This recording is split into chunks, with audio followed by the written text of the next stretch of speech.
We are back with some Not Actually Heroes, Cataclysm. We skipped our Sunday game this past week because it was Valentine's Day.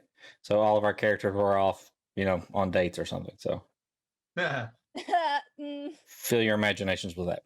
All right. So we're back with the Saturday game here, and we got everybody on board. So do we need to go around and introduce everybody again since it's just the second game? I'm Dr. Diz_DM. You can find me at Dr. Diz_DM on pretty much Twitter and Twitch. That's about it. We got Clan Diesel right here. He is my co-DM on this session. I think everybody can find you at just about on everything at Clan Diesel, right? Except for Facebook. Except for Facebook, where it's Clan Diesel streams. All right. And right next to him, we got Malnox.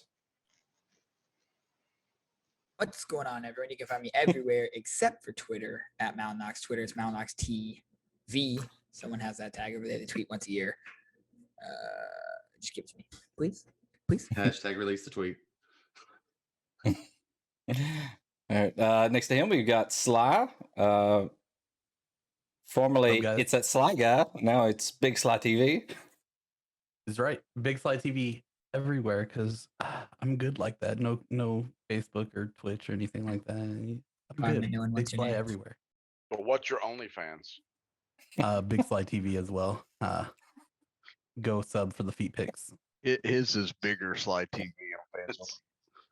Yeah, that's what I was thinking. Oh no, we lost one. He'll be back. All right, second row, we got Josh, who's apparently in college because of his shirt. We know that. Animal House, if you don't get the reference, tune out now. Okay. Josh DMs the game I get to play in, but we don't stream it, so sorry. That's what it I'm is. old. It's private stuff. I'm in witness protection. I can't be on the internet. Oh shit. All right, next to him we have Anna. Hey, you can't be a DM on the internet. It's too much power. Very true. Yes, I am Anna. I have an Instagram. I put up fashion stuff on there. So if you like fashion, go to the Miracle Snow. See if that's up for you. Otherwise, I am playing this character. Okay. She's also in the Sunday game. She's an owl in that one. Next to her, we've got Double Buck. I pretty much mod for everybody here except for Rican because he hates my guts. So just so everybody knows, if you want to find me, usually if they're streaming, I'll be there. All right, and speaking of Rican, starting on the bottom row down there, it's Rican. Clearly, just like in this campaign, I am the foundation of this call as well. You can find me at It's Me Rican anywhere except on OnlyFans, where it's actually Clan Diesel feet pics.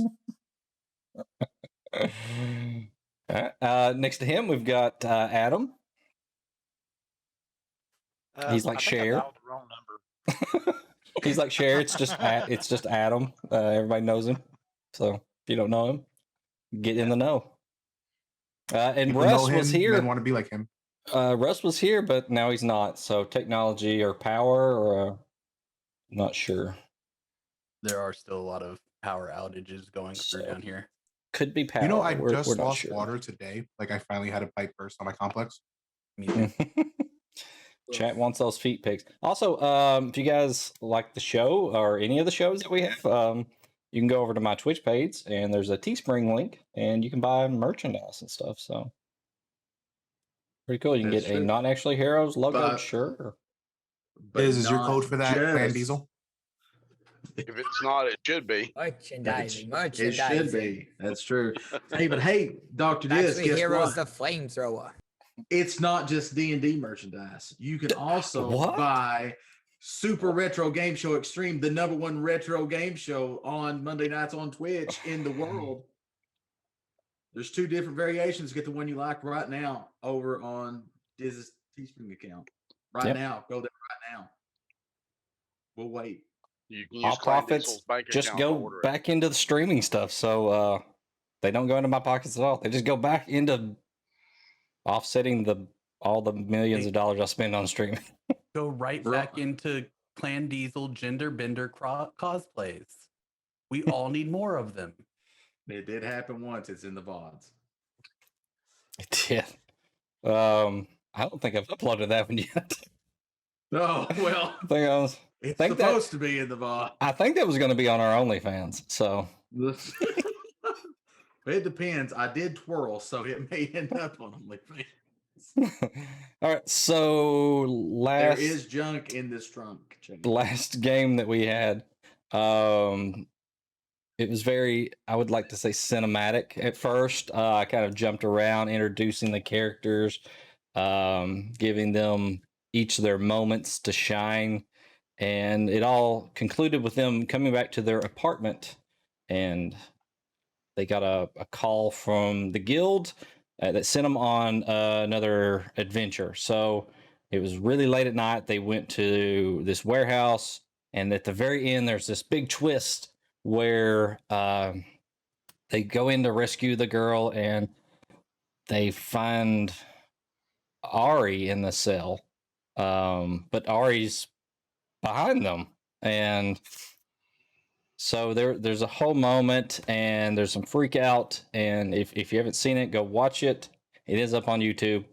It's on the Nerdicopia Network YouTube, so go check that out. It ends with the girl being shot from apparently an incredible distance away, and then the building that they were in kind of just, some explosion happens, and it kind of just falls in on itself, and that's where we kind of pick up with the heroes. Kind of, I think Exire picked up the body and was running it to the horses, while Ari was actually clinging to it, crying.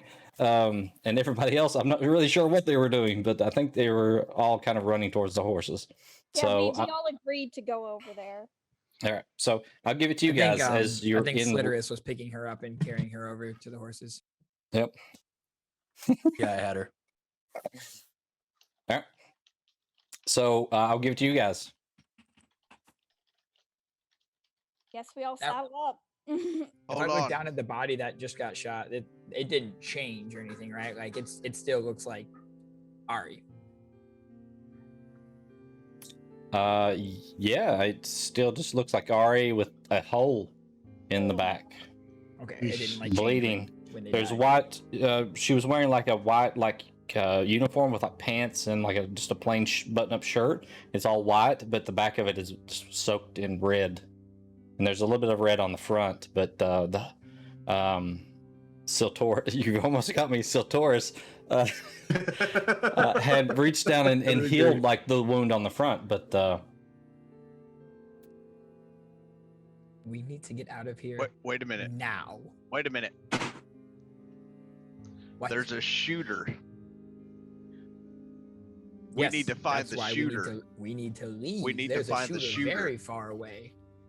He can't be any further than 300, 400 feet from us. We need to find the shooter. If we find the shooter, we can get answers. How are we supposed to go that fast? And she's still kind of like crying. I know roughly the trajectory the bullet came from. When he says that, I go, it came from there, that way. And I point where you, because I rolled like a super high perception check. It's up to y'all, but I think we should take out the shooter. Because if he tells them that we got out after the explosion, then whatever's going down is going to come back on every one of us. Who's the fastest? I can be pretty fast, but I think, wouldn't he still just be shooting at us if he wanted us gone? Yeah, at this point, I would step kind of between everyone and the way the bullet came from, and go, this is a bad idea. Running off in the dark into the woods with someone who's obviously powerful and talented enough to murder someone from a long distance, that just ends up to a lot of us being murdered.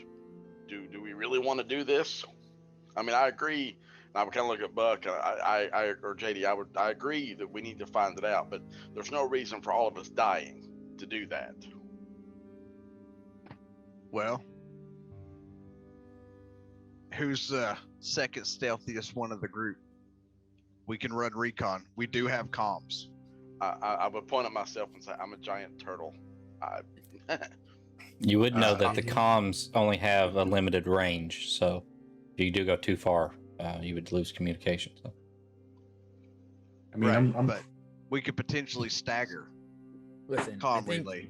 I think Good. we need to get back and get some answers from the guild before anything else. This guy, we don't even know if the shooter's there anymore. He could be long gone. I mean, it just happened. He can't Yeah. run that fast. Yeah, but But we've the been, longer we sit here talking about it, the further away he potentially gets. yeah, My we've character's been, just crying again. yeah, we've been standing here talking about this for, in game, probably a good 2 or 3 minutes by now. So I mean, and if you're gonna to step into the physics of it, if you're gonna apply that a person can run 60 feet in 6 seconds, yeah, that guy's long gone. I mean, I just don't. We gotta find the right spot and then find tracks of what direction he went, and then there's just a lot of things that would have to happen. I For us. slump the body over the back of a horse and get on and say, we need to leave. From the south, you guys hear what sounds like a crack of thunder. we have to go, guys. I just start looking. We need up to at the leave sky. now. Yeah, I look up at the clouds and see if it's even the right. Is there any kind of tell that thunder or lightning or anything like that should be? Roll a perception, Not like a nature. or you could do a nature. Yeah, this is I mean- a natural type of thing. I either one. Yep.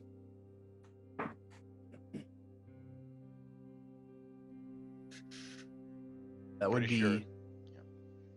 That would be a dirty 20 if it's perception, and like a 13 if it's nature. Why is your Okay. nature so much? Because I'm not intelligent. Nature's in.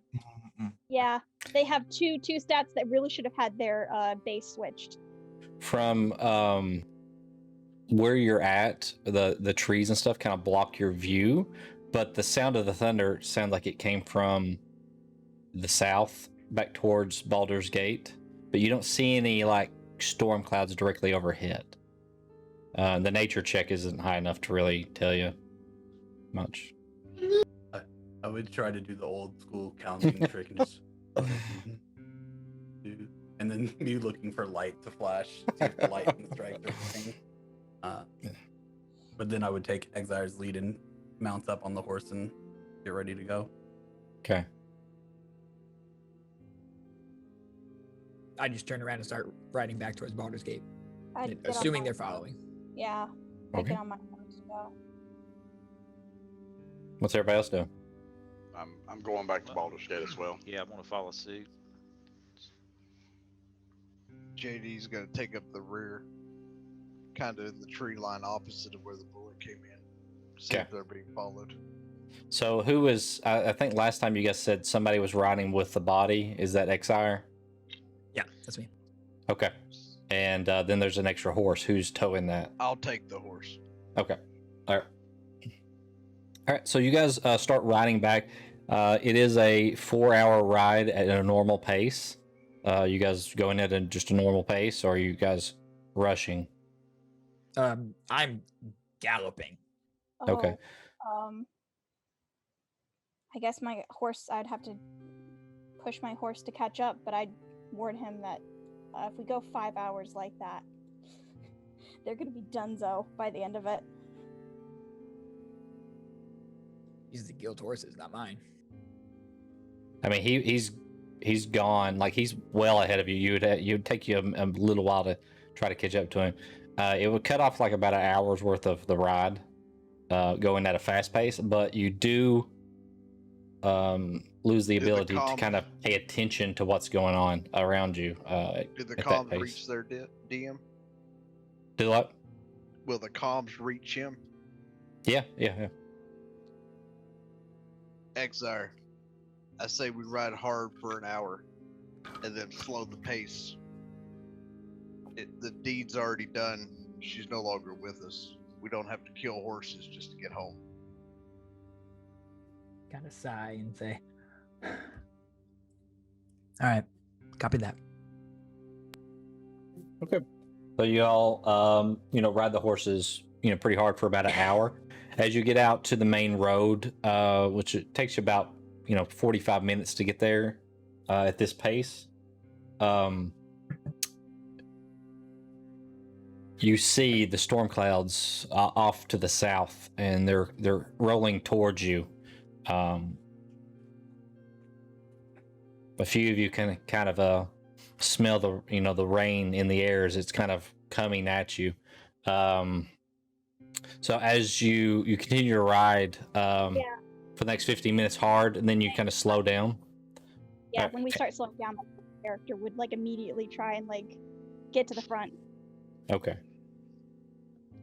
So as you are riding for the next hour, you see the storm just kind of coming up to you, and within that hour, it's just a torrential downpour upon you. Some point in that hour, knowing that JD's taken up the back, I would slow down a little bit. Okay. There's time to talk, or at this point where you've slowed down, somewhere between that and when the rain hits you. Yeah, so I would slow down to JD and JD. I have a question. I don't really know who to ask, but you've explained some things to me before, so I think maybe you would be of use. What do you need? Ari, earlier when we came out, she told me to come with her and the other Ari, and to be with her, and then she yelled that she would kill everybody if we listen. I can't turn off my ears. Why would she tell me to come with her and then threaten to kill anybody listening? Wait a minute. You're telling me that she threatened to kill anybody that heard her conversation? Well, yeah, but she told me to come there. How do I turn off my ears? You can't turn off your ears. Short of sticking moss or whatever the devil you would stick in your ears. When we get back to town, we'll address this. Because threatening party members, especially when she's asked your permission, should be addressed. We'll take care of that when we get back. Well, I should carry moss now, and I'll start looking for moss as we ride the rest of the way. But yeah, so I'll start looking for moss as we're going places, because that's how I close my ears, apparently. All right. I'll let you roll one perception check in between that time and when the rain starts. When the rain starts, you're not going to be able to really find moss on the ground at that point. This is like blinding rain that you guys are riding into. Do I need disadvantage on it? Because I rolled really well. No. I mean, you're just riding along. I mean, 26? 26, yeah.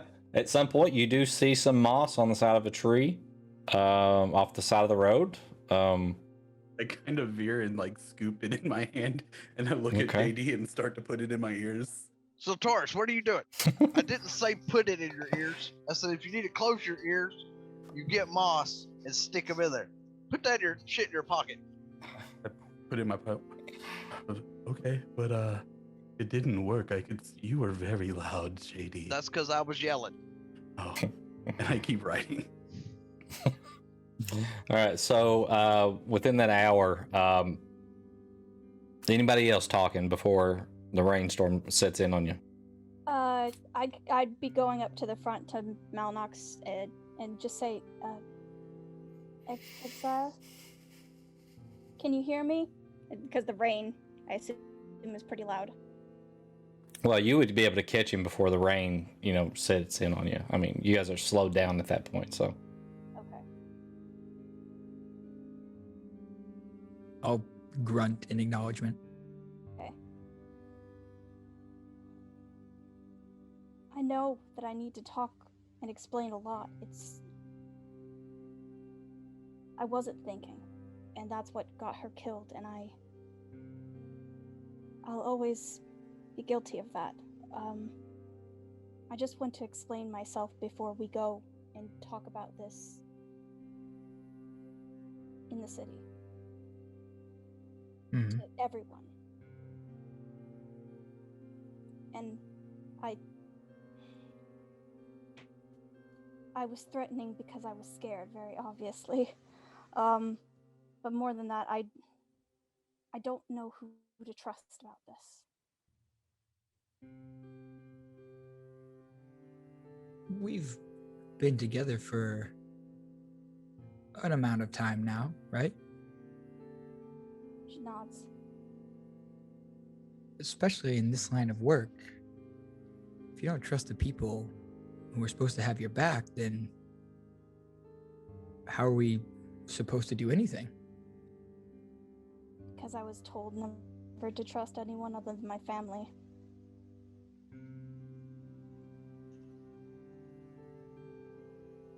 Families do carry a lot of baggage. It's sort of a big family thing. So, yeah.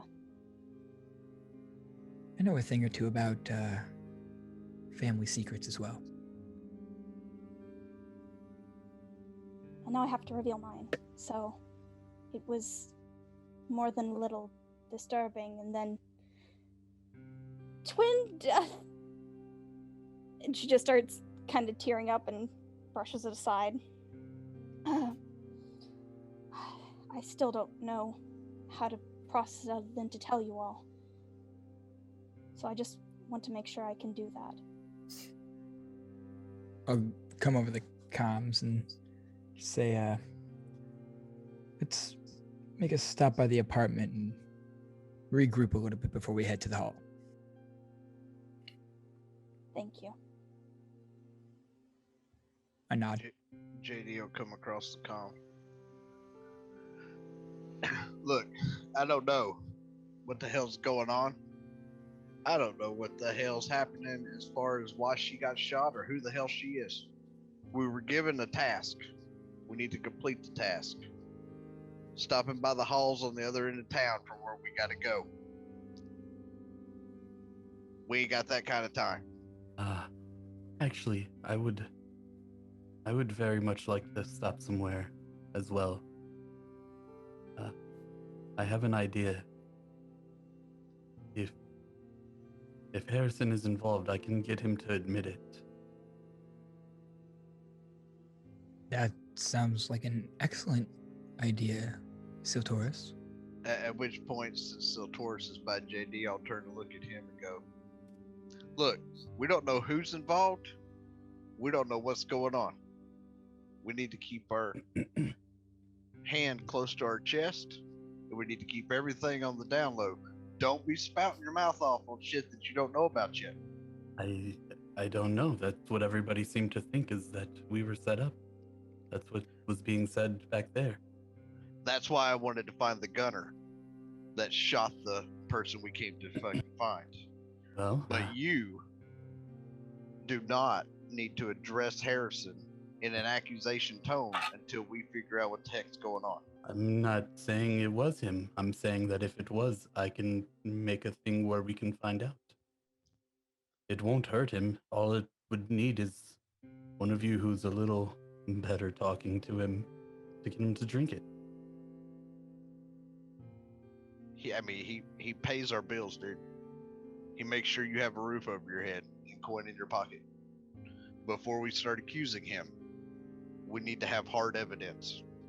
Again, I don't know whether it was him or not. That's just what was said back at the barn. I understand what everybody else is saying, I'm but I'm just letting presenting you know. a way to find out. without harming, without tipping our hand. Is that what you said? Yeah, we want to play our hand close to our chest because right now we don't know Well, if this- he's involved. We don't know who's involved. And This on could be top a of way. that, we just watched Ari before we got to the barn shift into something we've never seen before, and we've worked with her for a year. We don't even know if we can trust her right now. all I'm saying, I'm just letting you know. would you like me to make it for Ari instead? If you don't trust Ari. We'll address Ari when we get to a safer location. You guys We are on need to plan. comms still, right? No. I That he said turned- I turned to him because we're riding together. Okay. Okay. Yeah. Okay. We'll address Good- her good when to we know. get to a safe location. Okay. We need to figure out how we're going to address Harrison because he's not just going to take a drink from somebody that just rode in and us looking like we want to fucking slaughter somebody. So I don't we'll know. figure that out. Atreus is a pretty good talker. He could have him take a drink. I have the means to make a truth serum. That's all I'm saying. Well, I mean, I understand, but I'm just letting you know.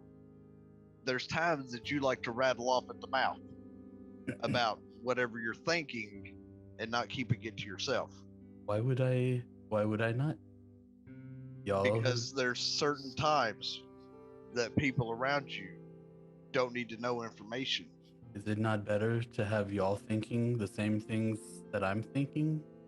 Y'all might have more Not- information. Not in front of people that we don't fully know. I start one- looking around. for It's people that one we thing don't know.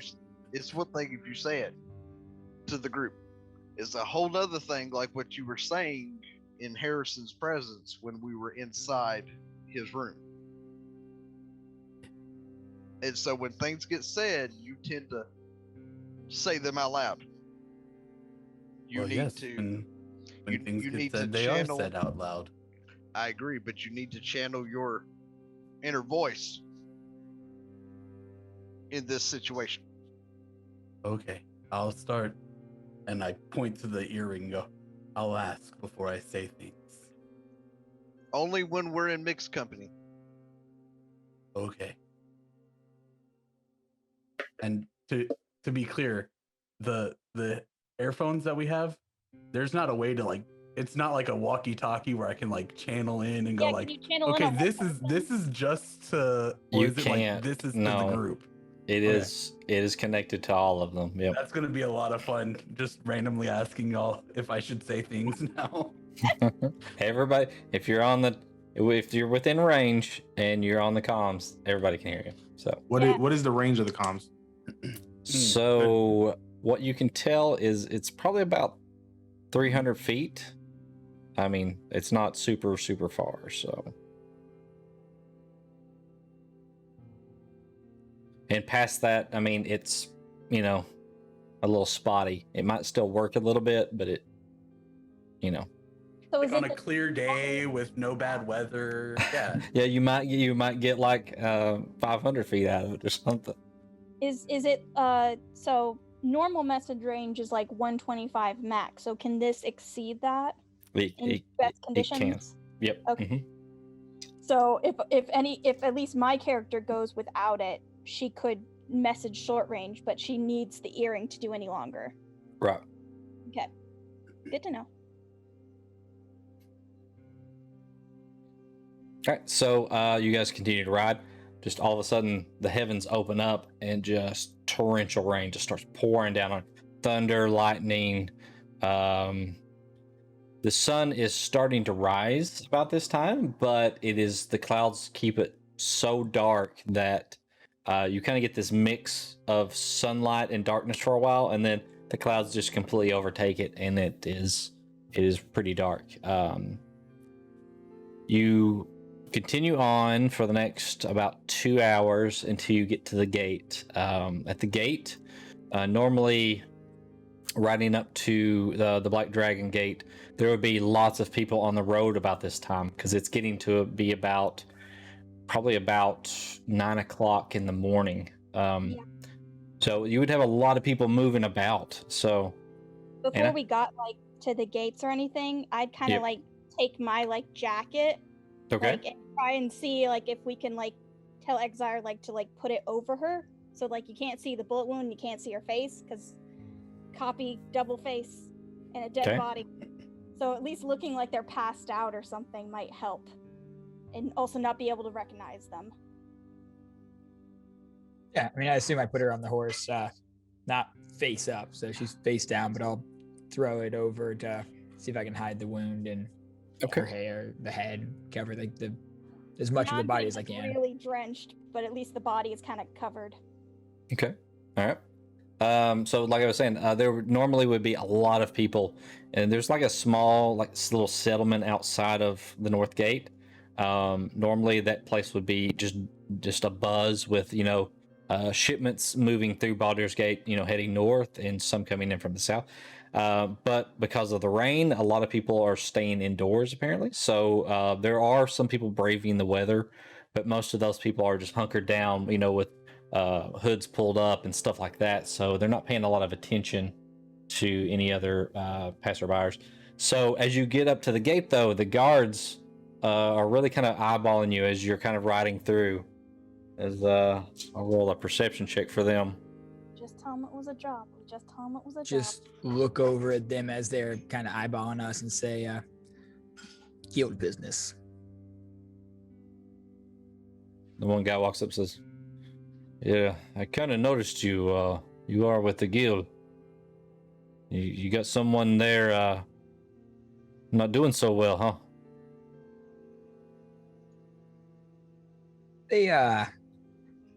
They'll be okay. We just need to get them, back to the guild hall and get them right as rain.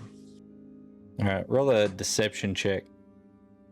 While he's rolling, I'll reach up and, well, I won't reach up, but I'll use the earring and go. I will give you advantage because my perception check was kind of low. So While he's rolling, I would use the earring and go, so don't tell them that she was shot. It's a natural 20. with advantage is natural 20. Okay, It's actually 2 natural 20s in a row with advantage. Jesus. two natural I'm using 20s. I'm using this dice tonight. Yeah. Ari is terrified of this man.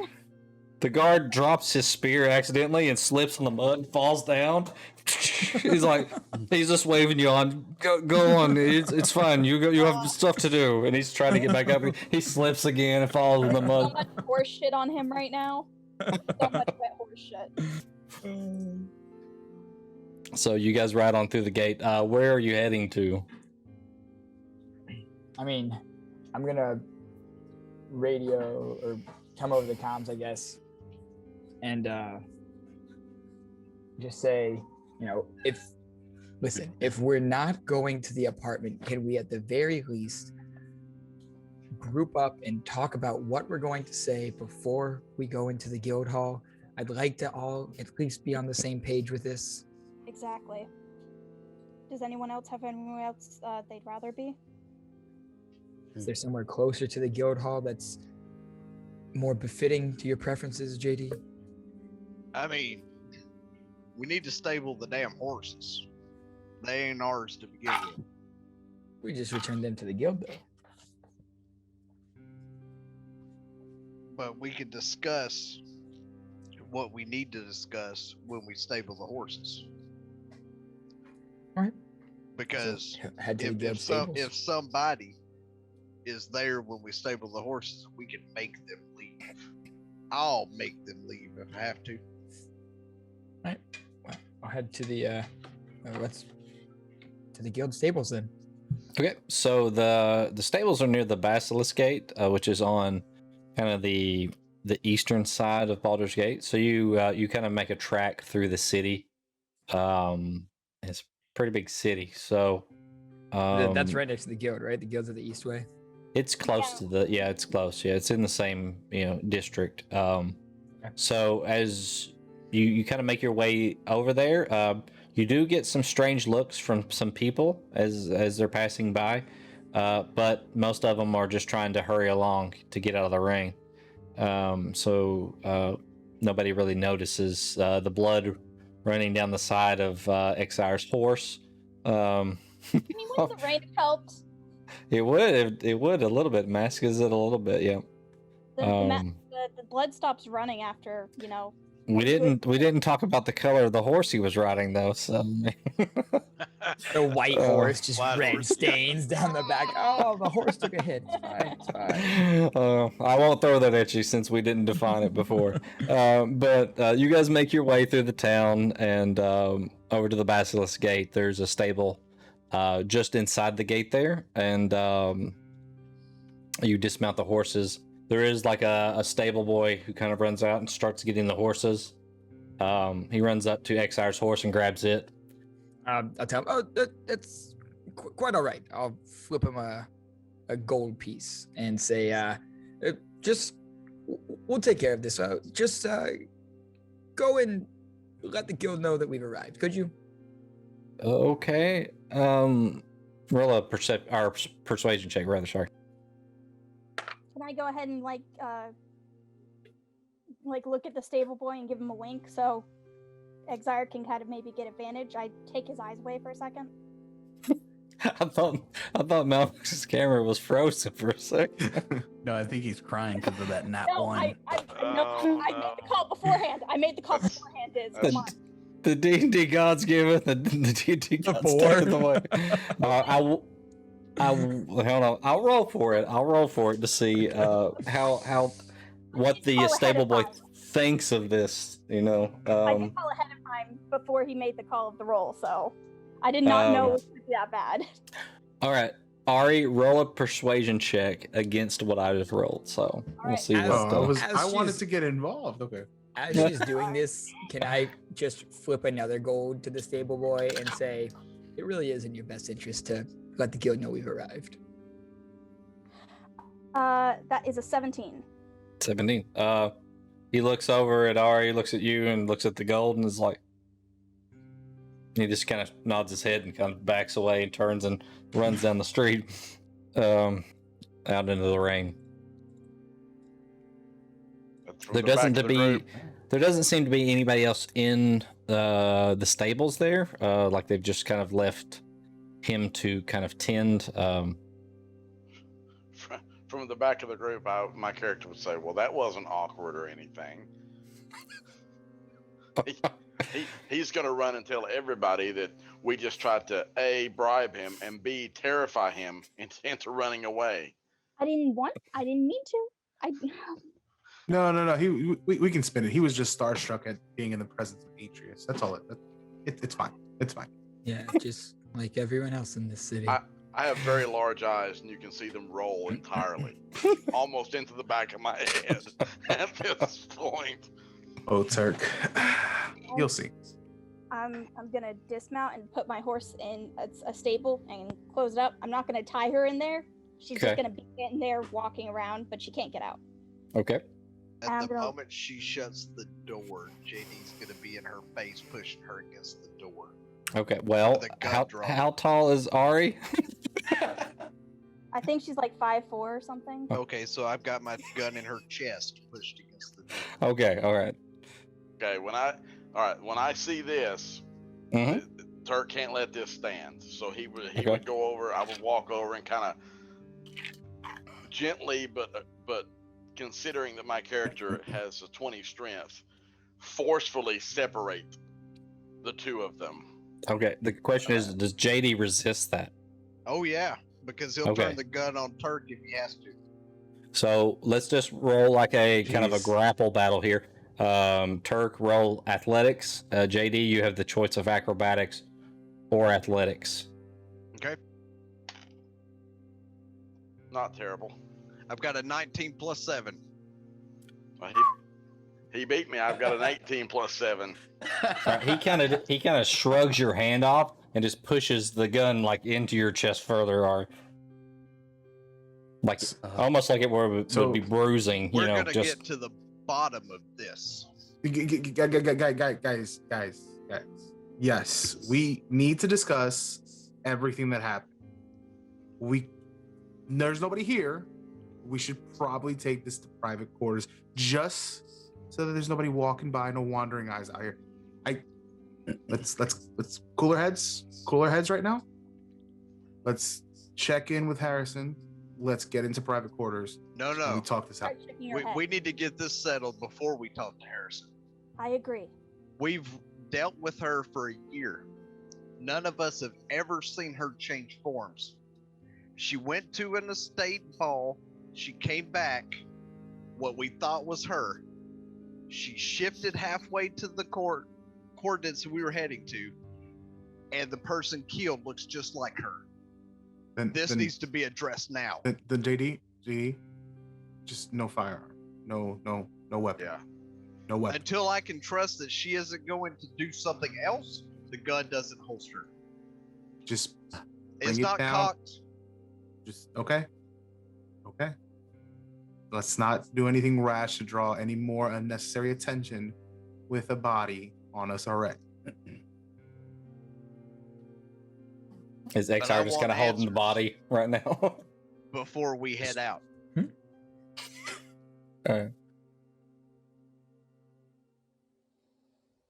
Okay. At which time JD's gonna look at her and go, "This is your one and only chance to walk away without a bullet in your head. don't You have better to- have a damn good reason why you shifted and we didn't know anything about it, and then we're carrying a body that's just like you." You don't have to threaten me, and you don't have to try and demean me. I'm more than willing to speak my truth. At which time JD will still have the gun out and take one step back to where it's not actually in her chest. I just kind of half-heartedly look at the rest of them. I'm going to have to sit down. I'm not going to make any sudden movements because there's still a gun drawn on me. Is that all right with the rest of you? I pull out my thorny twig, and I'm just holding it in Yeah. I don't know what's going on, but everybody seems to be threatening each other today. Krogan's just kind of looking around, kind of scratching his head. Like, Yeah, Turk, I would have just quietly dropped my hand to the hilt of my sword because this is getting serious, and I can't abide party members threatening to hurt each other. So I'm standing uncomfortably close to the two of them, just with my hand just resting on the hilt of my sword. All right. And she starts lowering down to sit. So it's going to be long. It's going to be a little difficult because I don't understand a lot of things myself, especially when it is concerned. And I glance over at the half hidden body, badly hidden body, who knows. Real fast, is there any other entrances to this Yeah. stable? Anybody able to listen in? Roll a perception check. Why is that just private?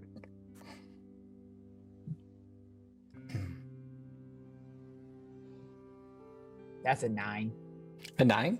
Well, there is a door at the end of the stables. It kind of goes in and has stables down the right and left side. There is what would be like a little office to the immediate entrance there, and the entrance is kind of a pretty wide, and it's on the corner of it. So you got half walls coming in, and then a kind of an opening. You do see at the very end of all the stables, down that corridor, there is a pair of double doors, but they seem to be closed. And that's at the far end. It's It's all at the the way on far the end. other side. Yeah, it's All right. pretty good ways away, 150, gonna- 200 feet away. I'm just gonna hang out by the door that we came in while she's talking and just make sure no one tries to come in. And that office you mentioned that's by that door that we came in. It's by the opening that you guys came in, yes. Mhm. Okay. The door is close to it. There's no windows or anything. It just appears to be a room. You don't even know that if it's an office or not. If I'm able to go over there, would I still be able to hear the conversation if it's happening? If Ari is talking through comms? I would not I be just- speaking that loudly. So Okay. and you'd have to tell me that you want me to speak through comms as well. I imagine Yeah. that she went to one of the stables that was very close to the door, the way she described it. So I think you The would double be with door. You would be within earshot of the double door. No, you probably The wouldn't be able double to hear from there. You know. Okay, I mean, you could hear, but Ari, that she was talking, but not that what okay, she so was Ari, saying. I'm going to move a little closer to that double door just to keep an extra ear out. Do you mind filling me in comms as you're telling the story? I mean, I'll the cut one my will get comms on. double speak. So you don't have to actually turn the comms on. It's just if somebody uses it, it comes through. So you don't have Well, to. Yeah. I'll Just- just just for you use to know. mine so Okay. that they can hear. Okay. So Taurus. So alchemy doesn't actually say that I need like fire or anything. It just says I mix the ingredients and it takes 2 hours to set Right. brew. So while we're sitting here, can I mix a couple ingredients while I'm listening to them?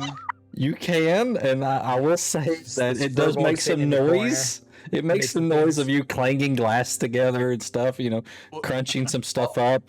all I have to do is put it into a vial, and because it's literally the ingredients are just seeds and water.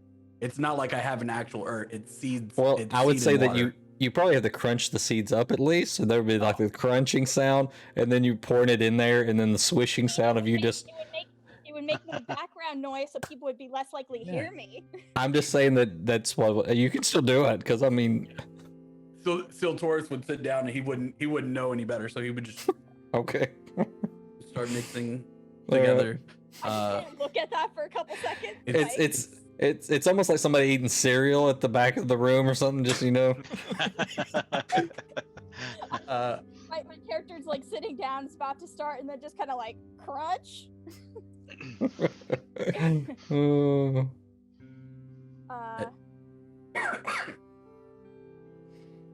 you gonna say? I was coughing and didn't get to my mic in time. All right.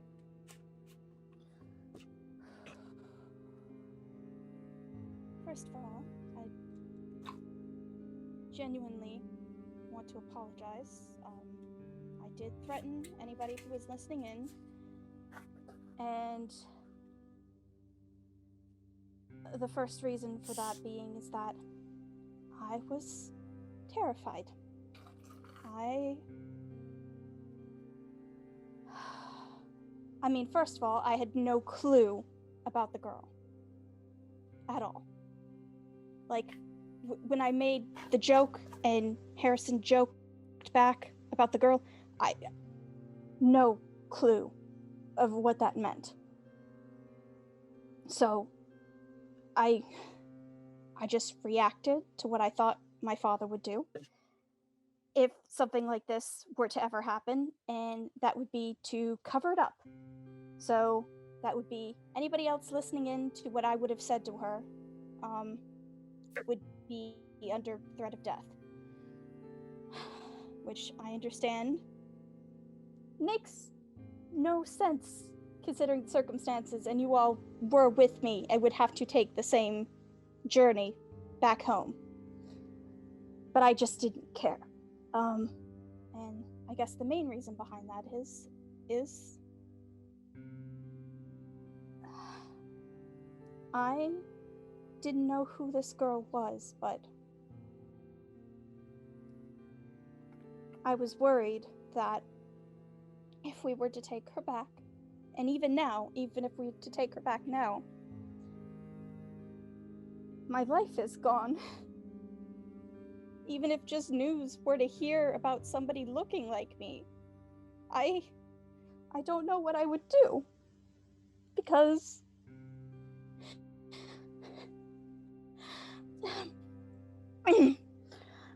when I was a teenager, my parents sent me away to get married. But the reason they did that is because I tried to run away from home. And I did that because I woke up one morning and I was dressed up as my local grocer, who was a tiefling. I don't know why. I don't know how. My body was just changed. So I left home thinking, I don't know how to control this. I don't know how to change back. I did whatever I could. I started tearing off even bits of my skin on my fingers, trying to see if that would help. And for a full day, I was just a whole different person. My voice had changed, my accent, my mannerisms, everything. But I was still myself. And I just don't know how I got that way. So I thought I would be safer if I talked to someone and figured it out, or I just couldn't take it. And so when I decided that there was no turning back, I was found, and somehow my brain connected and I was looking normal again. Just when I'd totally given up and given in, when I woke up again, I was myself. And for a while, I just refused to leave my room. I don't know how long that was. My parents said I'd even missed a birthday or something along the lines of that nature. And by that time, they decided to get me married because I obviously wasn't fit to do anything else. All my lessons were done. Everything I had learned or wanted to do was over, thrown away. My life was pretty much gone by all standards of what my family considered was normal. And so I accepted it. And by that time, I'd been able to figure out at least a little bit. And was that when I think of something strongly enough, if I think of a person, if I think of the essence of someone else's being, or a mix of other people and how I would perceive them to be, I can change. My voice, my physical manifestations and actions. I even got a tail because the tiefling thing. But it's me. It's me in my brain. I don't know how to describe it other than when I see Siltoris as a different animal, and he still understands sort of what we're saying, and he knows we're still friends. That's the only thing I've seen close that does anything like this. And I haven't found any information about anything else or anyone else that does something that is like this. And she kind of like presses to her chest. And so I started going to the black market to get any information on that. So that's what I've been doing. I've been trying to secretly pull up information about what this is inside me so I can control it some sort. But otherwise, I've spent all my years trying to do this, and I left my parents and started this business pretty much because of that. I don't know how much I can keep up this. Like you all saw, I had like a year of consistency of trying to work the best way I could inside my own mind and focusing on a goal to try and find answers.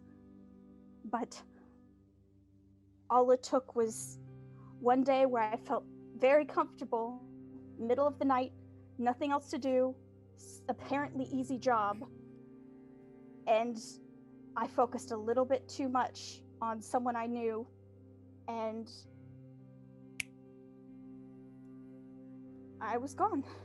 And I don't even think I realized it until you all, one of you or whoever, turned around and looked at me and gave me a face, and there it was again. And when I finally found her, I thought I would get answers. I thought I could finally figure out what was going on. maybe she had done this to me. Maybe she knew who had done this to me. Because my parents, my lovely, beautiful parents, I can't tell them I feel like a fraud. She starts crying. At which point, JD will look at her and say, "We've been together a year, and you feel the need to now, tonight, to let all of us know your dirty little secret? You could have confided in the people you've been going on missions and jobs for a year. It seems very suspicious that Ari went to an estate function and you came back with the ability to change. The girl that was killed looks just like you. That girl did not change." I don't care what you think. And if you want to talk to someone, I did tell one person because they caught me earlier. Because we were going to the same spot for some similar reasons. And I look over at Huck. But Russ isn't here, so he can't fucking roleplay it. His power's down. Yeah. No, Huck's too. No, Huck looks over and says, kind of nods at you. At which time JD will turn to Huck. "You know that she can do this?" Yeah, but it wasn't my place to tell everyone. "But when she did it, you didn't validate it. In fact, you waited till now to even acknowledge that it's a thing." I said it wasn't my place. He kind of hunched over, leaning But up Huck, you against didn't one of the even table. back her up. You've known her for a year. I don't know how long you've known the secret, but you've known her for a year. Could have at least backed her up. I mean, if I don't What? trust a damn one of y'all, to be completely honest, but if it was a friend of mine or somebody that I knew was on being interrogated to the point they might get killed, I'd at least back them up. When did I have time to do that? Well, you said we were gonna talk, so I just. I mean, you had time when I put a gun to her chest to be like, "JD, I already knew," but you didn't say a word until she was done. Yeah, but that's you, JD. You always put your gun at people. That's not true. I didn't pull my gun on Harrison, which half of y'all think he's the culprit. I mean, to be fair, JD, you did pull your gun on us when we were in the barn back there. That's because you came in behind me unannounced. All I heard was the noise, and I spun around, gun in hand, to see what the hell came in behind me. As soon as I saw y'all, I put it back in the holster. I can't do anything to convince you, all right? I have one person that knew about it, and only because I was going to find something to fix him up, and he was going to find someone to fix him up, and we happened to go and try and help each other out. So I've been helping him fix up his parts and the like. And in turn, he makes sure that I don't do anything stupid like I just did. To be frank, Ari, you shifting is fine if that's your thing, but you threatened party members to kill them, and that is a little hostile, to the point that I've never threatened to kill any one of you. I've pulled a gun on you because you threatened to kill people, because Siltoris told me so. I pulled my gun on everybody that came to the barn because I was startled with something coming in behind me because I didn't know y'all were coming in. But you threatened to kill people. Well, it's not my fault. You actually pull out the gun for it. We've never seen you shift. So to us, what does everyone else have to say about this? Because all JD wants to do is threaten my life, so. I've never once threatened to pull the trigger on you. I'm You just trying to get answers. pull a gun on somebody that is threatening to kill them. It's the same thing as like a verbal word. You know as well as I do, in that lovely little shop you took me to 2 days ago, they sat there and insulted me. I pulled the gun, but I never once threatened their life. Pulling a gun on someone is threatening their life. If you hadn't figured that out yet, here. I will say I'm sitting there with my files and stuff, just making sure. Just shaking it. I shift forms a lot. In the last 48 hours, I've been a bear, a cat, Ari. Well, like a really tall Ari. But like I've never hid it from anybody. You've all known the whole time that I could do that. I don't Listen. know how acceptable it is for your culture, but it's not acceptable in mine. Listen, you were under stress, you were under duress. I understand. What I need to know now is this what you look like now? Is this who you are? I don't know. This is what I was born as. My parents birthed me and I looked like this. I grew up like this. It's only when I got older that my body apparently changed something. Something changed. Listen, we have time to deal with this later. We have a body here getting cold, and we have a scared stable boy, as Turk About pointed out. mid-sentence, Exire, you hear a crash behind you as everyone turns and looks at the same time as they see the lovable but very stinky homeless guy that wanders around and gets in your business all the time. His name is Clandis. I'll let you name this one. Thank you. His name is Mortimer. Mortimer? Mortimer, and he has no last name.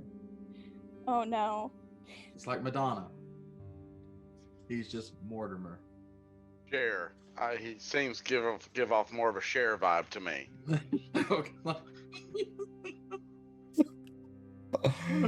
Oh, sorry about dropping it like that. God damn it, Mortimer. Just crying, just still crying. That was the saddest story I've ever heard.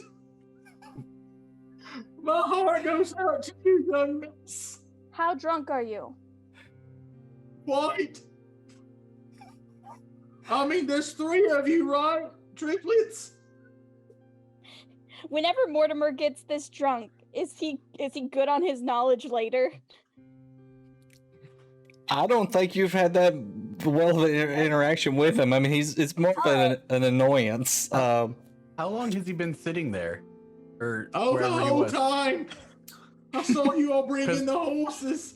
Because I feel like if he's that drunk with a passive of 17, I would have noticed. I was gonna say, Malnox's character was by the door. He just seen him to start with. Well, no, I rolled a 9. Malnox you rolled a rolled a 9 on his Never mind. perception check. That's right. Siltoris was distracted by making his lovely little potion that he was making. So true. JD will holster his gun and walk over to Mortimer. Everybody else was enamored with the story that Ari was telling, so was I. And he'll slap Mortimer on the side. As Mortimer is apparently hearing the DM talk to him. he hears the gods. He hears voices. He is so drunk Mortimer can break the 4th wall. JD will smack Mortimer on the side and be like, "Hey," and I'll throw a gold at him. I'm like, "Hey, go get you a drink. Get the hell out of here." Oh, okay. It's very kind of you, sir. Also, ma'am, like I said, that was very sad. Don't talk My about heart goes out to you. At which time JD will grab him again and pull him to him and go, "Not a fucking word of anything you've heard here tonight." Right. Don't Or I tell will find you. anybody anything unless you give me another gold coin because I need to eat too. I tell you what, when you're sober, come find me and I'll give you a gold to eat. Until you're sober, I'm not giving you shit. Okay, but this could take a while. I'm just letting you know. If you want the gold to eat, you come find me when you're sober. Oh, we'll never see each other again. You know where to find me.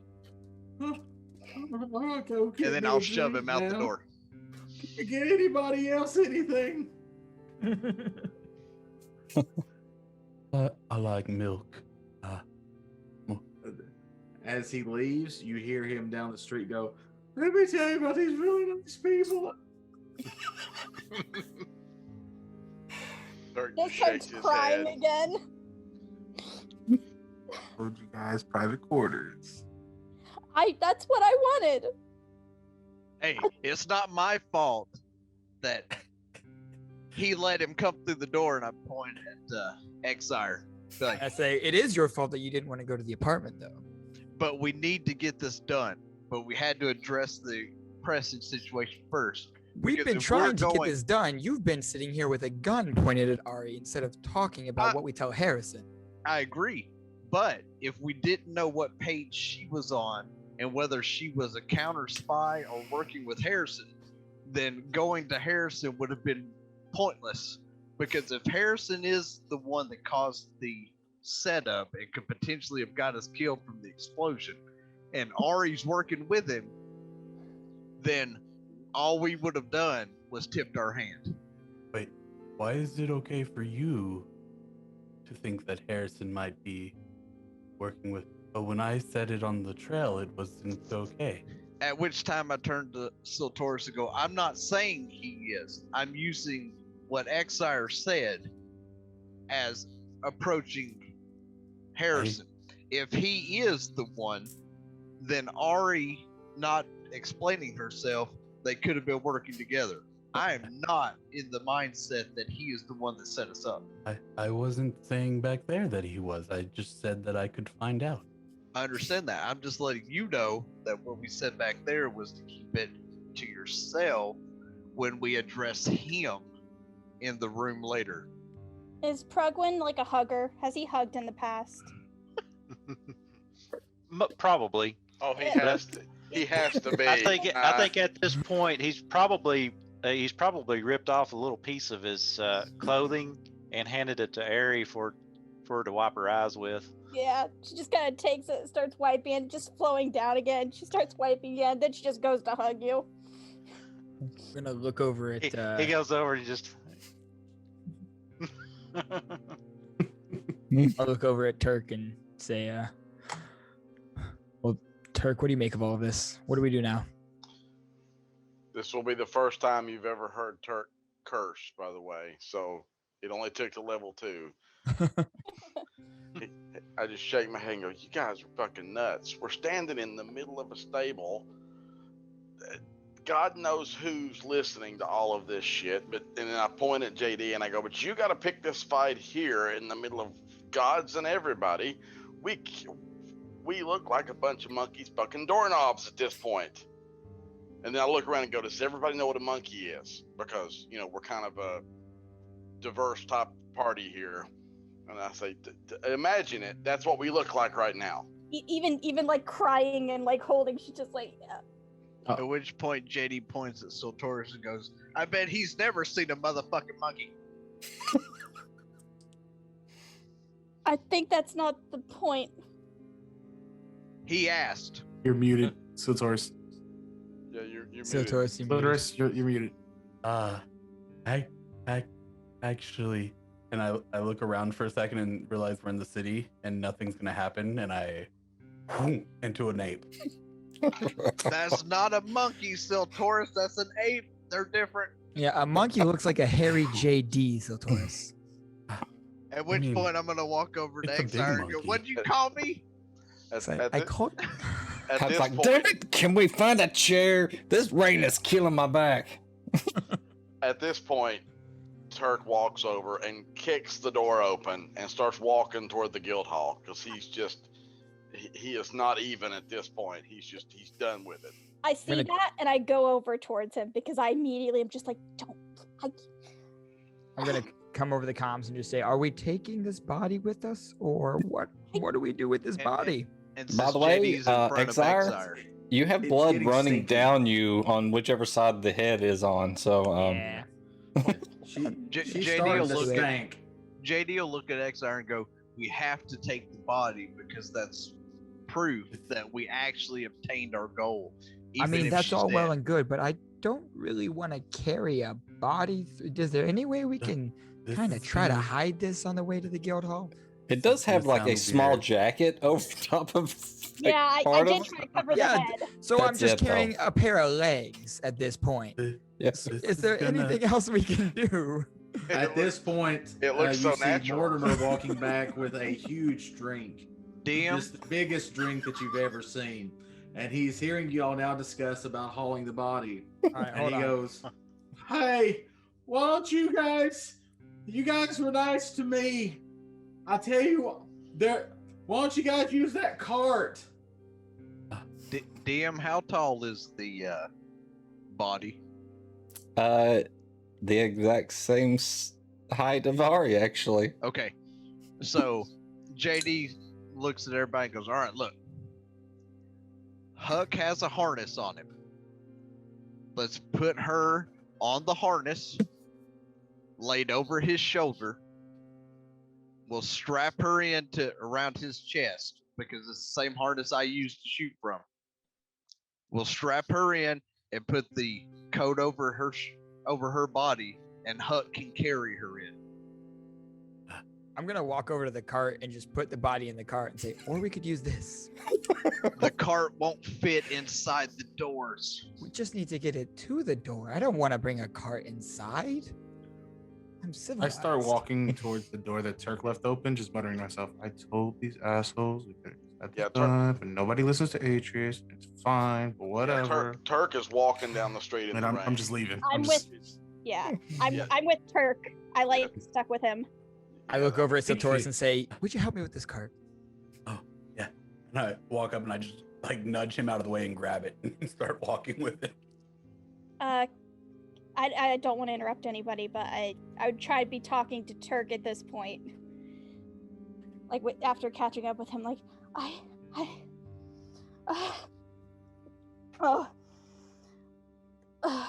where are we going?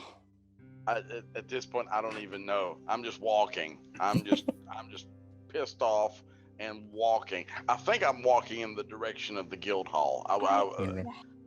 And I said I'm going to the guild hall because with that drunk back there, the whole friggin' town knows about this, and if we don't get ahead of it, we might be locked up in the brig, and we got to get ahead of this. I don't know what the resolution is, but we got to get ahead of it to the guild because we're going to look like a bunch of idiots, and they're going to throw us in jail, or it's bad. It's bad. And then I would kind of. Is it still raining? By the way. Yes. Yeah. Okay. Just as hard as it was. I would just stop and I would look at Ari and I'd say, look, I understand you had your reasons. I don't hold that against you.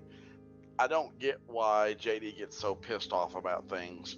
But we will come back to that. For me, we've got to get back to the guild and get some resolution on what's going on there. We've got a dead body that I'm assuming they're going to wheel through town, and and Turk's he's flabbergasted. He just does not know how to wrap his head around it.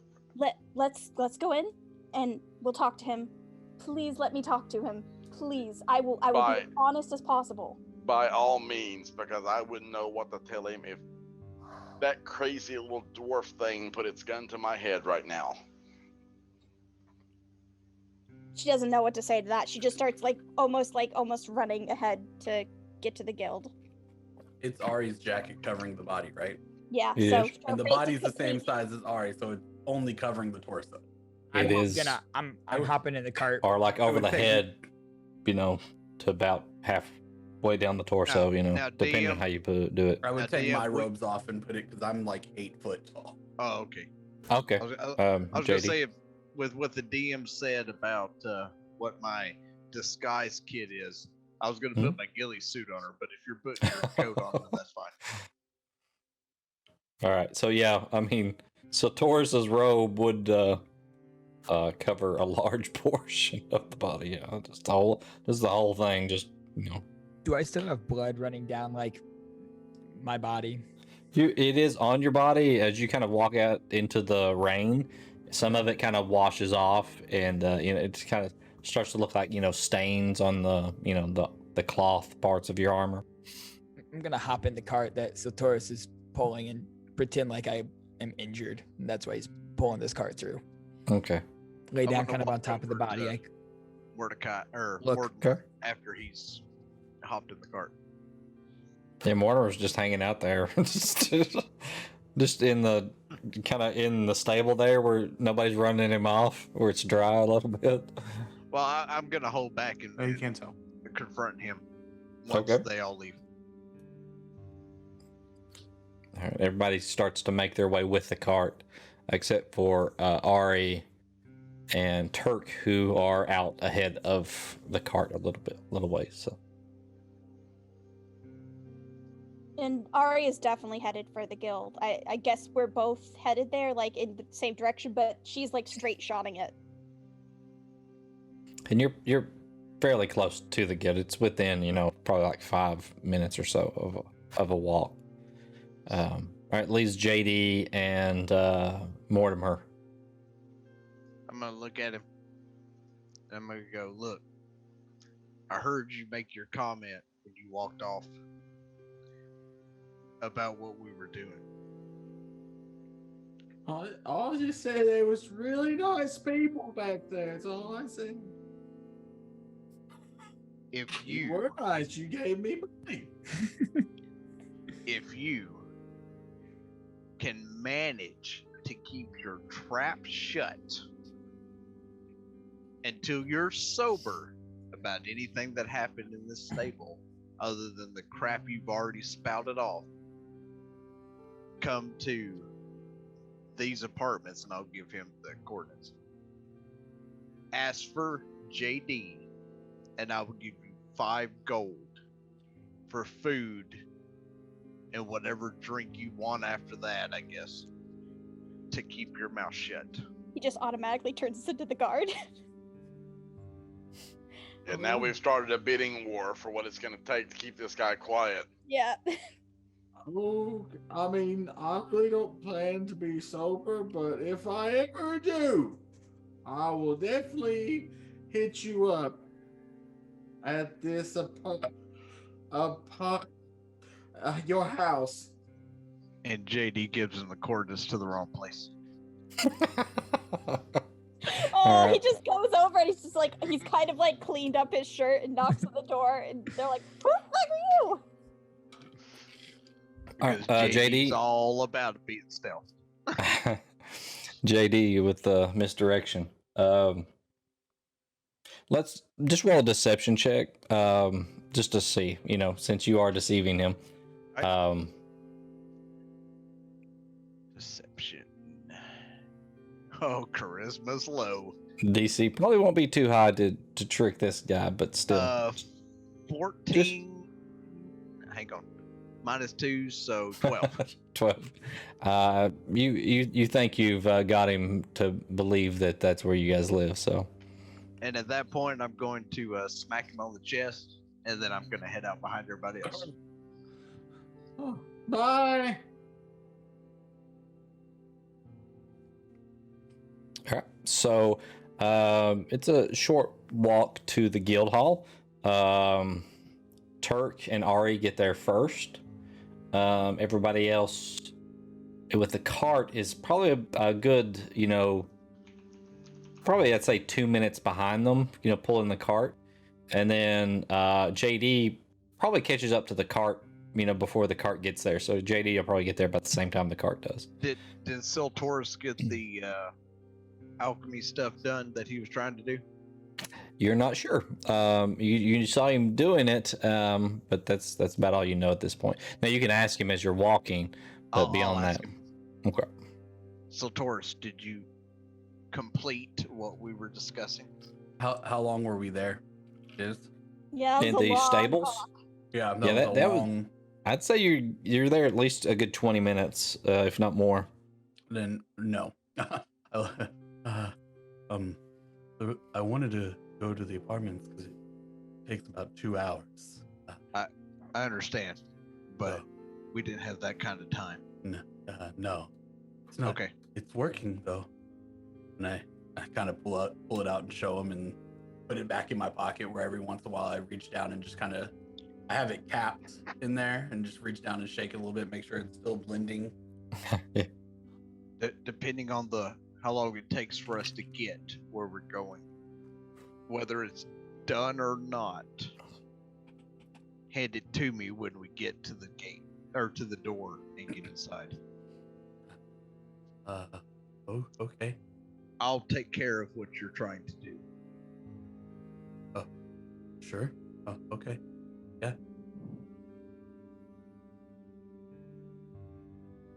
All right, so Ari and Turk, you get to the guild hall. You walk through the door. Jenny is sitting behind her desk there. There is, it's a pretty good sized room. It's you see the coat rack that's still broke laying over in the corner.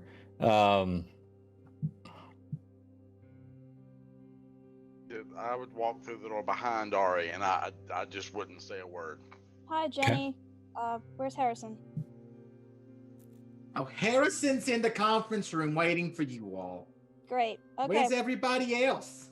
They're bringing, the goods. As they're Yeah. just dripping all over the floor. Well, just be careful. I've got to clean that. We don't have a Mordecai at this office. I'm sorry. I had to save on money. I could not afford prestidigitation right now. But just remember, there's brooms and mops in the closet when you're done with Harrison. I'm not cleaning it up. She's just walking past. Don't get paid. Knocks on the door. Yes. All right. Yeah, you guys walk into the kind of the gathering area. It's quite a larger room than the front office there. It's probably about twice the length and about the same width. There's a large table in the middle of it that takes up a good portion of the room. Chest and different shelves display trophies about the room. There is a hearth at the end of the room at the far end with a fire blazing in it, and there's like a deer head mounted above it. You see Harrison pacing in front of the hearth as you guys come in. Okay. I look at Turk to see if he could close the door behind us. Yeah, I would close the door, and I would actually Uh, walk over to the fire so- because I'm sure we're still soaking wet. So I was right behind them as well. So as they go to Oh, close the door, oh. I hold the door. I'm like, hey. Oh, I Okay. didn't know anybody caught up. Sorry. Yeah, so I would close the door then. I would I let him kind of come look at through. Atreus and I give him the look, the look when you have both high charisma and you have to know who wants to talk, and she gives you the look. I just kind of just like this and nod. Yeah, because we both know we probably had this happen before, where it's one of us wants to talk, one of us has a preference on who to talk that day. Yeah, I give you a little nod as I ruff my beard a little bit. I look at Harrison. I'm like, evening.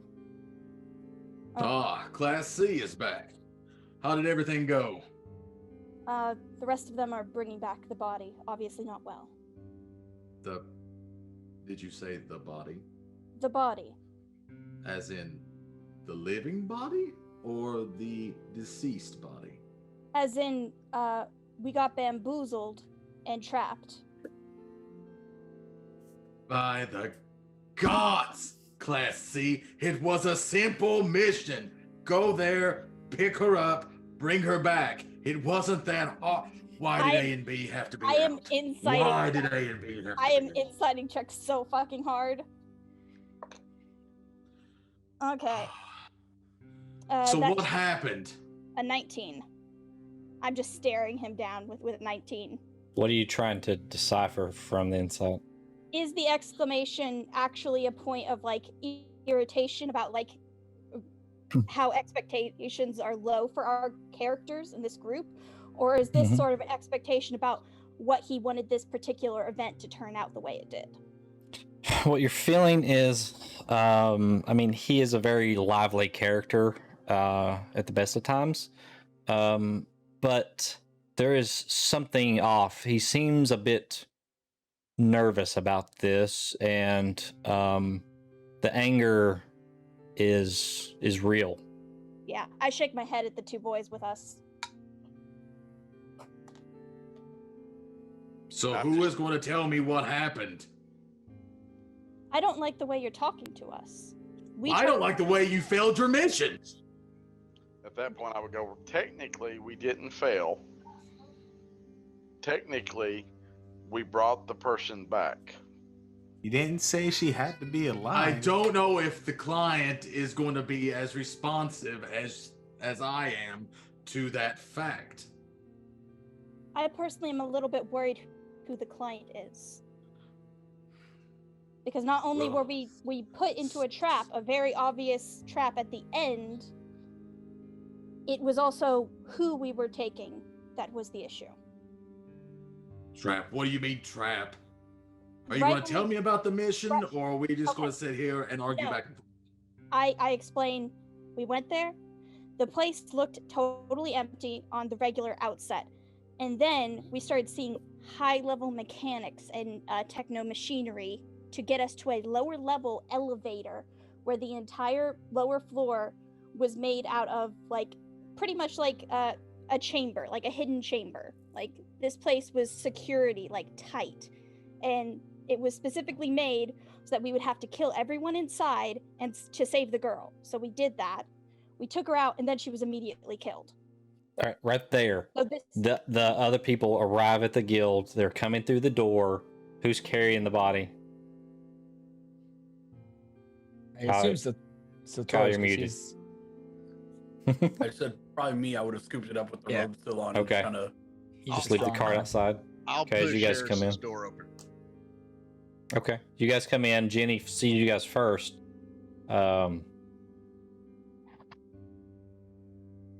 I assume you guys still have it like covering her face, please, baby. I mean, Yeah, He's I mean got the the robe body's over his completely head. Covering the everything. body's We completely have covered. We have a 7-foot cloak or robe on him. She's Okay. fine. Jenny- Oh, great, more mud. Just, you know what? Just hurry on up into the conference room. They're already in there. The voices have been raised. Get on in there. Also, remember, there are mops and brooms in the closet. I wink at her as we walk past. Don't you be JD giving me them kind of lovely JD little looks doesn't there. acknowledge that she said anything. He just walks on past. and when I A call rings. Not actually Heroes Guild. What do you want? As you guys are going into the meeting room there, Ari is kind of taking probably only a few paces from the door.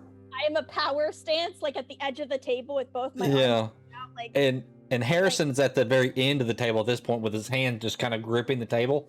Yeah, you would notice it, like his hands. He wears these like gloves with like it's like leather and metal on them as he's just kind of digging into the table. And you just feel the tension as you guys walk into the room. See, the rest of the failures have decided to show up. I've explained the basic scenario. That's it. JD's gonna kind of walk up to a chair and hop up on it since he can't see technically over the table at Harrison. I kind of look at the door to make sure it gets closed again. Jay, and I just kind of set the body like Still almost covered? Yeah, Okay. but almost dropping it onto the ground and go. You wanted this, JD. Here you go, bud. I take it and put it in my pocket. I look at Harrison and go, hey, I just want you to know the facility that you sent us to exploded underneath our feet. There was a freaking sniper involved. Where was the intel for all that bullshit? Just like all of our other missions, all of the intel comes from our client. then your client either A, doesn't know what the hell's going on, or B, send us into a suicide mission.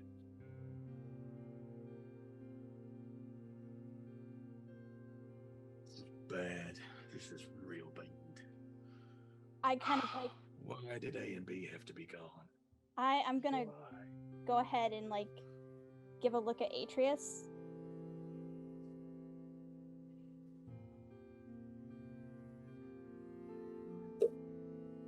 Anything else other than it could exploded and there was mechanical creatures, supposedly a trap? Who did you bring back? Nobody said anything about mechanical creatures. What do you mean? How do you know about those things? I just said I killed. We had to kill. all the people I inside. missed that. No, No, you're she said correct. all the people inside. She didn't Yeah. say anything about mechanical creatures. Exactly. No, Okay. she said mechano stuff earlier. No, I she said said techno. the- She said yeah, techno like, machinery. So She didn't say anything technomachinery about hit us mechanical underground. creatures. Yeah. So what? How did you know about the creatures? I know what's happening here, but I kind of like it. Yeah. You I'm wanna- sorry, DM knowledge sometimes messes with you. How do you know about the creatures? I just assumed if it's mechanical, it's probably Magitech. What do you mean? What Magitech? And Magic who? You guys would vaguely know of some new like technology that's kind of really. There's been rumors of it in the past, past years of What? like magically infused like technology. Would JD have ran into any of that in the military? Probably not back then. Okay. Probably not. This is kind of new stuff. It's not completely uncommon. You guys would know of like the boat docks at Baldur's Gate. There is like a large contraption, like a large metal arm that is kind of controlled by the dock master, who kind of wears this like crown thing, and it kind of manipulates it. It's kind of like the same stuff, but there's been rumors of like message orbs. the message orb, also Magitech. so it's been kind of creeping out over the past little bit. So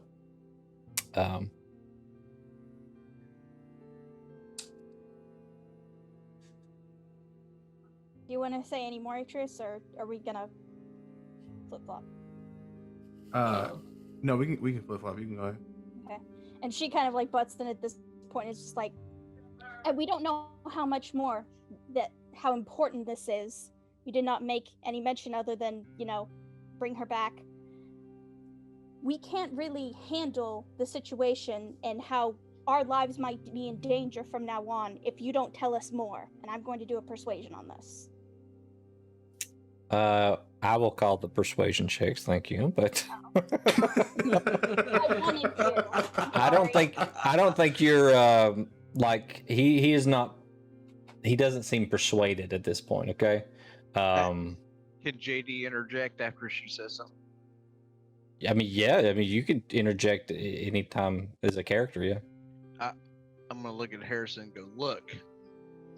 As soon as we acquired the asset that you sent us after, we were fired upon by a fucking sniper. They took her out as soon as we got her outside in the clearing. So you explained to me how this is not a setup. I'm not saying you set us up, but I want to insight check that if I can. Not to we mention got the Okay. shot at the Go ahead moment and we roll. got her outside. I was given a task by a client. I sent you guys on the task. That's all I know. It's another 19. Okay. Let's address that real quick. You're insight checking exactly what. Define it for me so I can address it properly. And he said, I don't know about the scenario. Okay, so you're trying to decipher whether he did or not. What you feel from him is you kind of are seeing like a little bit of fear covered with anger. I don't know that you would be able to really tell if if it's completely truthful or not, but you feel like, you know, you feel like he's giving you all the information he has, but he's holding something back. Okay. Yeah, he's hesitant. He's holding something back, but you can't tell if it's because of fear or of malicious intent. It's hard to, it's really hard to read. Okay. How big is Harrison? He's a big guy. Big guy? Yeah, he's probably I think he's at least 6'6". He's like a linebacker, like, you know, just broad. He's got the kind of the beer belly going on a little bit, but he's still just, you can tell he's strong. I don't want to do something stupid. Let's try to see what all the fuss is about. Let me see. Unwrap the body. I don't like the hesitation in your voice. I reached Don't down like and the fact that we failed our mission. But you know what? Not everybody's getting what they want tonight. I reached down and pulled my cloak up and then put it back on. Okay. Harrison looks down, sees that it's Ari, and he's like, "Gods, what the hell has she got me into?" Who is it? E? Who are you talking about? That's not your concern. At this point, I'm just gonna go ahead and square up on Harrison and try to intimidate him into revealing a little more information. Oh, Listen. honey, Remember, I am a thick-necked, jacked individual.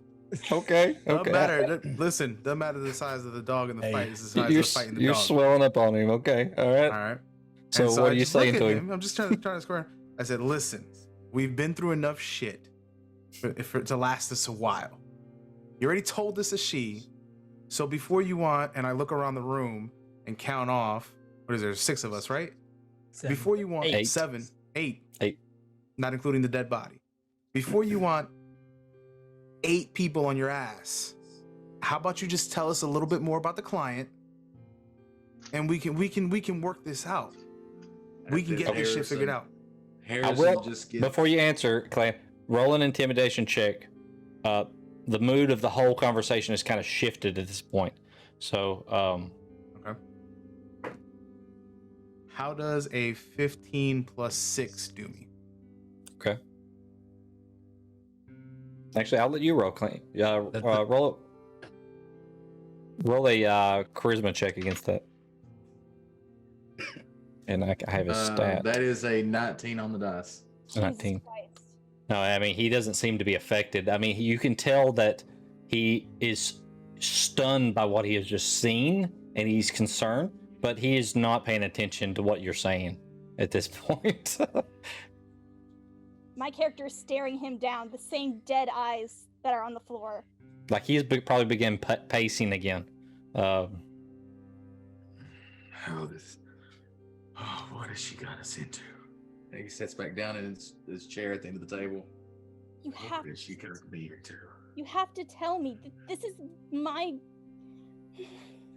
You guys hear a I door don't know.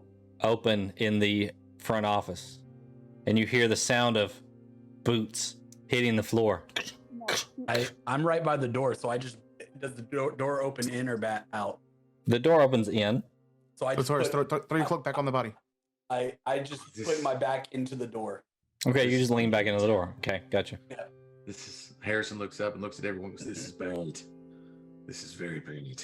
I'm gonna look over at Prugwin and kind of motion taking off a cloak and point to the body. No matter what happens, you stay here. Do not leave this room. Do you understand? No, this is my fucking body. I know, but now is not the time to disobey my orders. I make myself clear. I don't like being inside. So, Torch, you feel the door kind of turn, and it's kind of hitting you in the back a little bit, and you hear Jenny's voice from inside. And Sorry to interrupt the meeting, but Harrison, she's here. I turn really quick and go, sorry, occupied? you're just hearing this through the door. So I make a move to the door and say, tell Jenny, Harrison's a little busy. What do you want me to pass along to him? Harrison gets up. Out of the way. I'll meet with her now. Like I said, you lot stay in here. Can I kind of try to follow him to the door and see if I can sneak a peek outside as he see who she is? I just want to be And I want he to goes try and to shuts figure the out door what the behind him. goal of keeping us in here is. Can I? Is there, Okay. I know. Yeah. Not the goal, but like you're trying to see his intent. motive. Is this The like intent? his interest? like yeah. an intent kind of thing. Yeah, you can roll an insight. Is this for his best interest? Anybody who's trying to really kind of decipher that can roll an insight. Yeah, so. Diz, is there anything out in the hall that I could Natural potentially 20. hide behind if I went out the door behind you?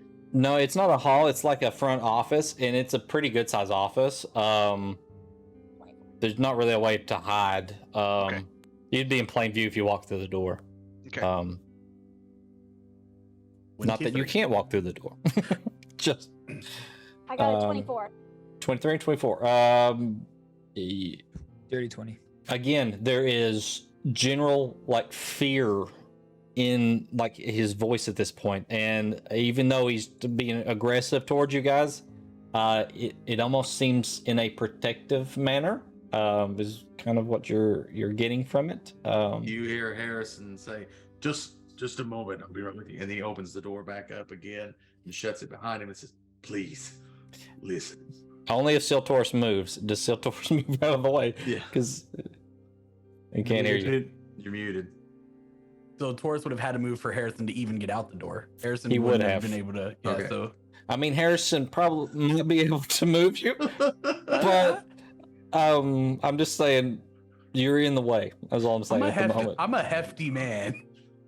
Listen. I am half giant, half elf. Okay, just everyone stay calm, stay in this room. You do not want to try to intimidate a general of Baldur's Gate. She will cut us all down before we can even think. A Let me handle this. Yes, a general. That was our client. Now you know, okay? So everyone sit down, shut up, and hopefully you can be successful at following orders, unlike you were on the mission. And I'll try to get us all out of here with our lives. Understood? Thank you. And with that, he opens the door. You can Okay, just hear and a little you urine s- hit the floor under Siltorus. You said XR was trying to peek through the door. Is he still trying to do that? Yeah. Okay, roll a perception check as the door is opened. That is a 15. 15. Okay, it's hard to see around Harrison. He is a broad guy, like, and with his armor, it makes it even broader. But you do see through the door these. It looks like maybe 4 or 5 individuals standing around like the front door. With the front door is like double doors. They're all standing around that area, like blocking the front door. 4 of them have like this like full plate metal armor that's kind of form fitted to their body, and it's like it has like this blue tint to it. The helmet almost seems like it's just like part of the armor, like it's just attached there somehow.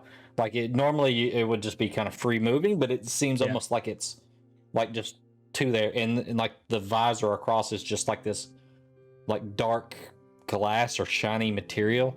The one in the middle has like this silver armor with like these little horns that stick up off the helmet and like little eye holes.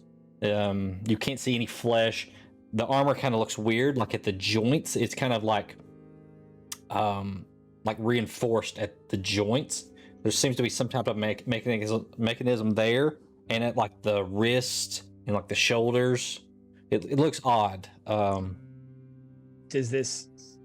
Would I make any like connection between this and like Huck's construction as far as like that goes, or does anything on the armor stick out to be something that I would understand from being around Baldur's Gate and seeing? You might assume that they are robotic in nature, because it does kind of give off that vibe. But you know, you at least common sense tells you that at least one of them must be human, you know, because you wouldn't think a general would be one of these, you know, things. Yeah. Okay. So. All right. I'll relay that information to the group. Okay. So Harrison goes out and closes the door behind him. Were they facing towards us in our room, or were they kind of facing out towards the wall, towards the door? They're facing kind of forward. The room would be off to the left that you guys are in. But theoretically, if we try to we'll be in the peripherals, basically. What are you trying to sneak into the room or something? I'm not. I'm just curious if they can you see. You our would door. know that if you open the door to go in, it would be very visible. Okay. Yep. JD wants to look at Turk and go, "Hey, when y'all got here and told them we were coming with the body, did he send anybody to get them?" We didn't actually get that far in the story. You Yes. all got here right after we got through the door. So at that point, JD looks around the room and everybody goes, "How the hell did they know we were here Yep. with the body?" Well, we did make a huge scene in the stable for like an hour. We did. Nobody believes a drunk bastard on the street. You'd be surprised what people believe. We don't Depends even on know what if he's he's really screaming. drunk. I need to go back. Also, I'm Also, hurt that y'all since- think Mortimer. I need to go back to my family. We also sent the stable boy to tell them that we were here, and then had like a There's 20-minute that as well. conversation. We don't know who is listening to us in the stable. All I So know the room you're in only has the door going back out to the front office, and it has a second door at the other end that you would know that leads to Harrison's office and living quarters. Guys, Any windows? I'm gonna do a thing here. Mm. I'm How gonna long do a have thing we here. been here? How long have you I- been there in the guild at the moment? Maybe 10 minutes. I mean, Guys, Harrison left. Mm-hmm. He said we're dealing with a general, Mm-hmm. and he Yes. said the general's a she. Yes. Yes. That's his office door right there. Atreus. Can you guys cover me while I go take a gander? Turk steps up and goes, "That's a terrible idea. We I'm already- just saying it out loud. But That do is we a have terrible idea." any other idea? Satoris, you're near the door, right? Yeah. Roll a perception check. What if I was to just peek inside and see if there's a window and maybe not look around? First of And- all, let's be a little That's a bit more quiet. 15 on the dice, so 22. 22. You're standing away from the door. You hear muffled voices, even where you're at, a couple feet from the door. Can I move closer and see if I can, if I were to sit down in front of the door to where nobody could open it per se, would I be close enough to hear them talking? You could try. Yeah, I'm gonna walk over. I'm gonna look at Atreus and walk over to the door and just sit in front of it. As they're debating going in the office, you kind of just wander over by yourself and kind of slide down the door and put your ear up to the side of the door.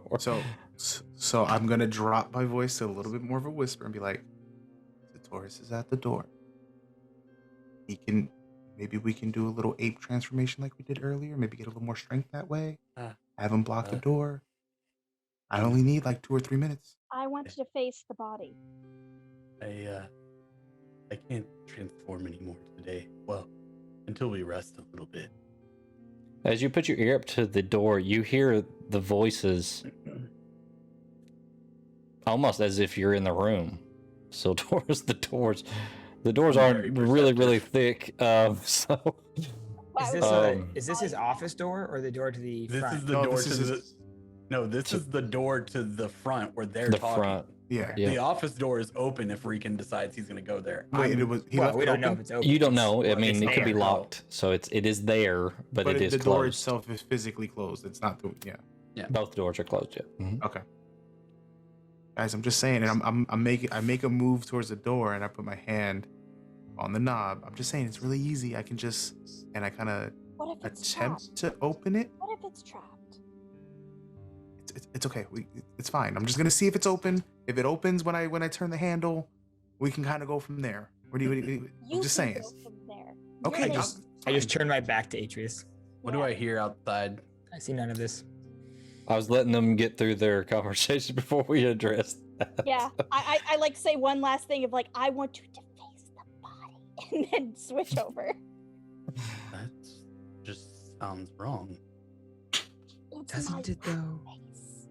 So, Taurus, you're I would say that you're probably not participating in their conversation, as what you start to hear has all of your attention.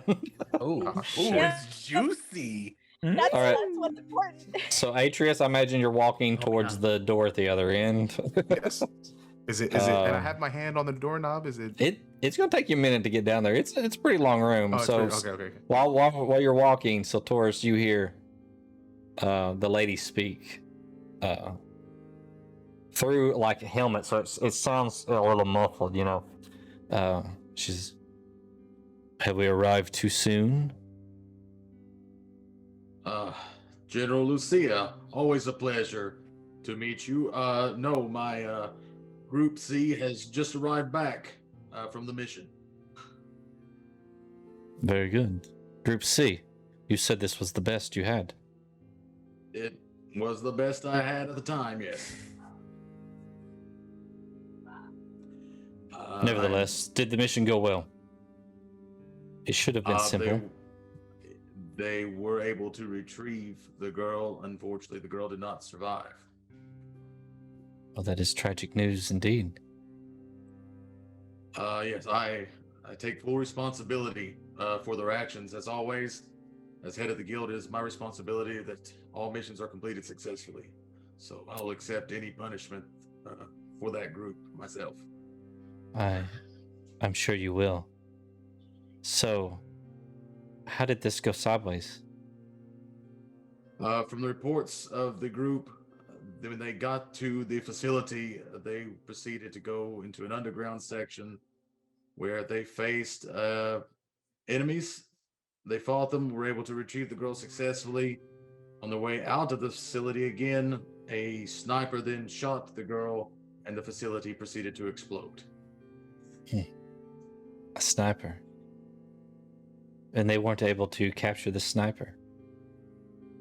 It is my understanding that they left immediately. Not what I would have done.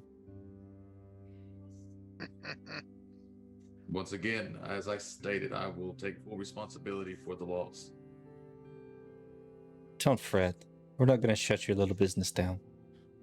You serve Thank a you. vital purpose in the city. Well, I always try to be an asset to Baldur's Gate. And to you, General. It is sad that she wasn't recovered. The information that she would have had would have been very valuable. General, if you don't mind, I took a look at the body. I was wondering if you could tell me who the girl was. The only intel we have comes from fairly reliable sources. As you would know, that I cannot divulge my source, but the only information that we got was her name is Elandra, and that she would have vital information on the group that we've been watching for some time. Enemies of Baldur's Gate? They are now. Is there any more information you can give me about the mission itself? No, I must say it's confidential, and you must have high-level clearance for this type of information. You will be compensated for the work that was done. Thank you. Thank May you. I see the body? Of course. Follow me into the conference room. As you hear footsteps going towards the door, Taurus. Atreus, about this time, you're reaching the door handle down there at the end. I'm whispering, can I get please? So does he come in as I'm reaching for the door handle? Well, Taurus is sitting on the door at the moment. Yeah, and sorry, I was muted. I didn't realize.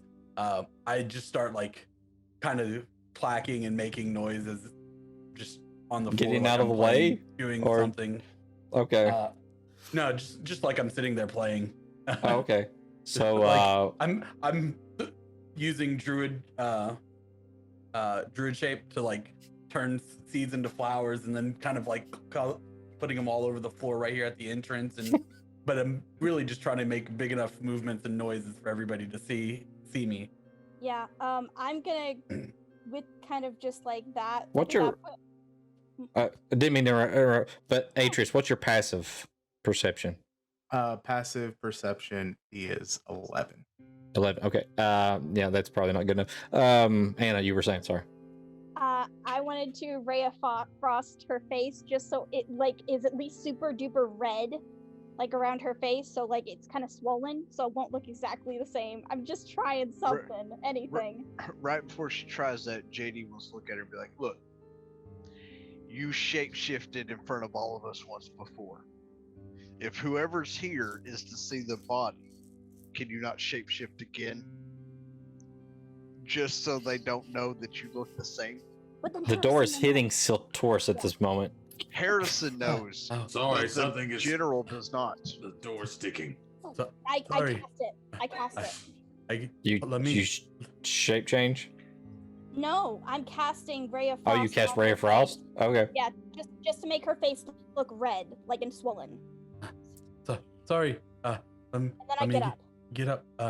And I start to get up and take my time. I have to have you roll an attack with advance. Oh, were you right up on her? Yeah, I was right there. It I would was it would I cancel I out. typed It's that. just a straight roll then. I would She type because that. technically Yeah. she's prone and you would have advantage because she's unconscious. So it's just Yeah. a straight roll. So I wrote that down minutes ago. I was just not wanting to mess up the. that's fine. That's fine. Go ahead and Yeah. roll the attack. It's 13 plus 6, 19. 19. Yep. Easily enough. You cast it. Roll damage. Okay. One. The head falls off. You just Shut attack up. the corpse. So Nasi rolled a 1 on next week.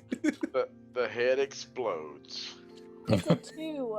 A 2. Okay. So it does a little bit of damage to the face. At this point, the body's been dead for going on 4 hours plus. Oh. So I'm not really sure how well it reacts to like swelling. It's probably not going to react that way. It's definitely not going to redden it. It's because a lot of blood has drained out of the body, and it's probably starting to turn a little blue. You just turn it a little more blue, I think. So, Okay. and maybe I a just little wanna bit of do damage to the flesh. Yeah, I just want to obscure the features like just a tiny bit. Okay. Yeah, I get up, hearing that Siltoris is like getting like pushed against. Yeah. Roll a athletics check, Harrison. Oh, I'm getting up. I'm letting him in. Okay. Are you letting him in? Okay. Yeah, I said. Sorry. 1 second. Go ahead and roll it though, Clan. Atreus All right, definitely. that hears would now. be a. I'm ready for this. Please catch me. No! God damn it! That would be a 13. A 13. Let me see Nice what his one, modifier Atreus. is.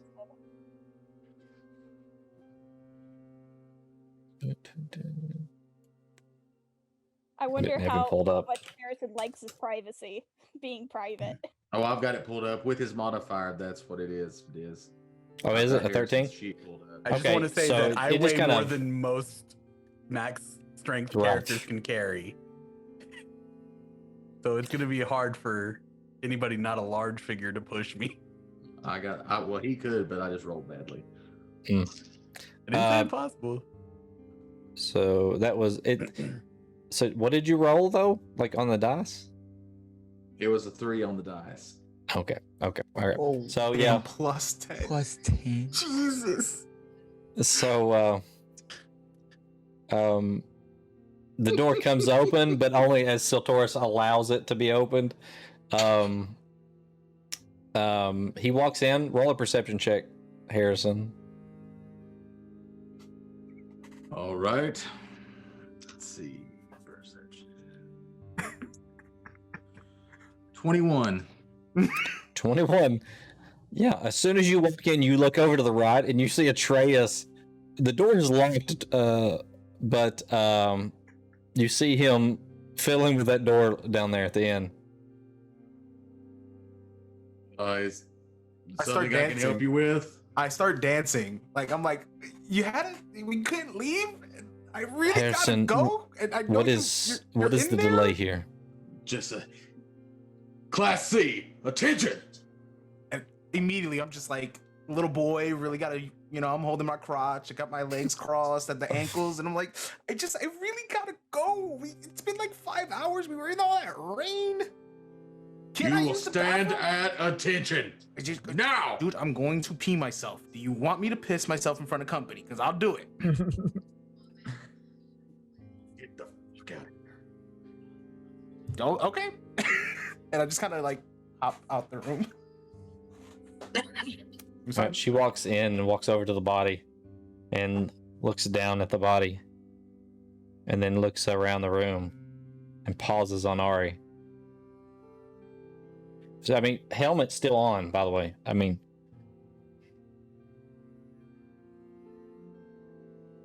Is there a problem, General Lucia? are you a fool or are you playing dumb? She looks just like this body. Yeah, that's the question I want to ask. There have been discussions about that. This is troubling. It was troubling enough that the mission was failed and we couldn't get information from her. And now we have two of them.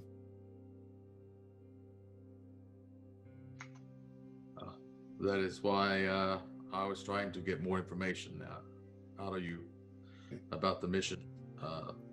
There were many questions both I and my compatriot Ari here had. You guys get a really good look at her at this point. She has the very form-fitting, like full plate, like shiny silver armor. She has a shield that is just on her back, but you guys don't really see a visible weapon. Her armor is very sophisticated. It has like these strange looking like gears at the joints and weird like little tubes that connect. It is odd to see, She's wearing an exosuit. She's a Spartan. Atreus. So you said, I walked out the room because I was told to get out the room. Yep. Was the door closed behind me when I walked out? No, as you walk out into the main office, the front office there, you see the 4 guards that she has with her wearing this very sophisticated armor as well, with like a blue tint to it. They're all just standing there. They have spears mounted on their back.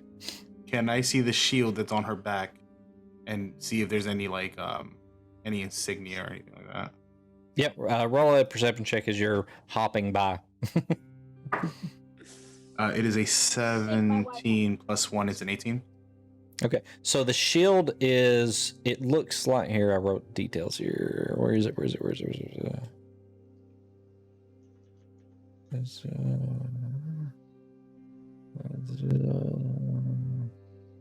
It's a bronze shield that has the outlines and etchings of what looks to be like a demon face on it, and like the around the edge is almost like horns and stuff. And with that roll, you actually see some odd little, it almost looks like the hilt of a sword attached at her hip, like on her left hip, but there's no blade. It's just like the hilt of a sword.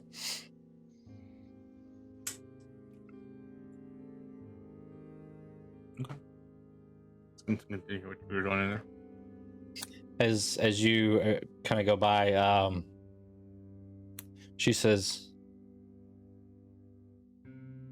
"This changes things, Harrison.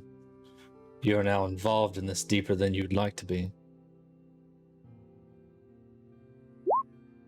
That's kind of what I was afraid of, but like I said, the Heroes Guild is always at your service.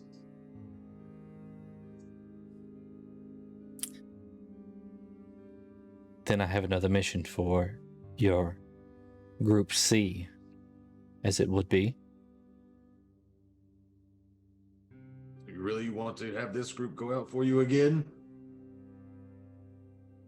I think they're involved. And the Fates would see this through.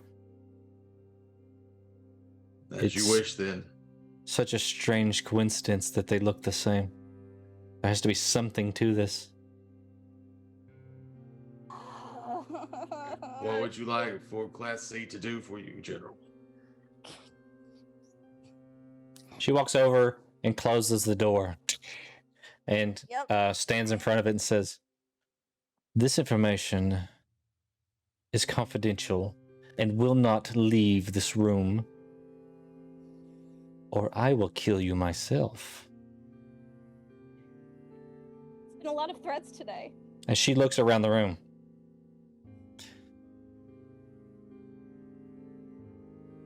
A general has gone missing. One of importantness of the highest manner. He is the one who creates all of our magitech. We fear that he has defected to one of our enemies.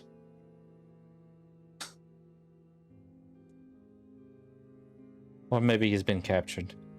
We're not sure. But he has to be found.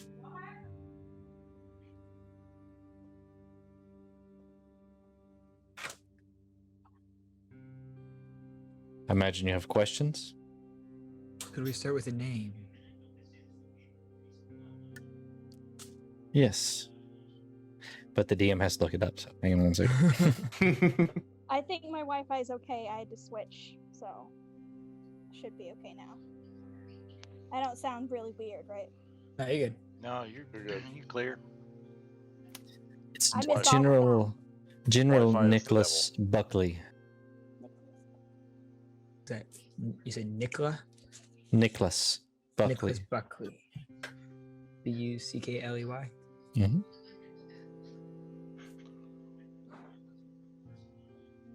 I don't know anything about generals.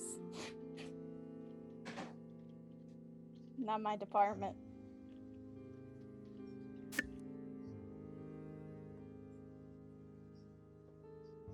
And when was this general last seen? He has been missing for well over a year now. I go over the headset while they're having the conversation and go, maybe they can help at the general store. Yes, felt- that's a good lead, Sotoris. We should look into that in the morning. Now, where was he last sent? What was his last assignment? The only information that we Station? have is that we feel that he is somewhere in the north.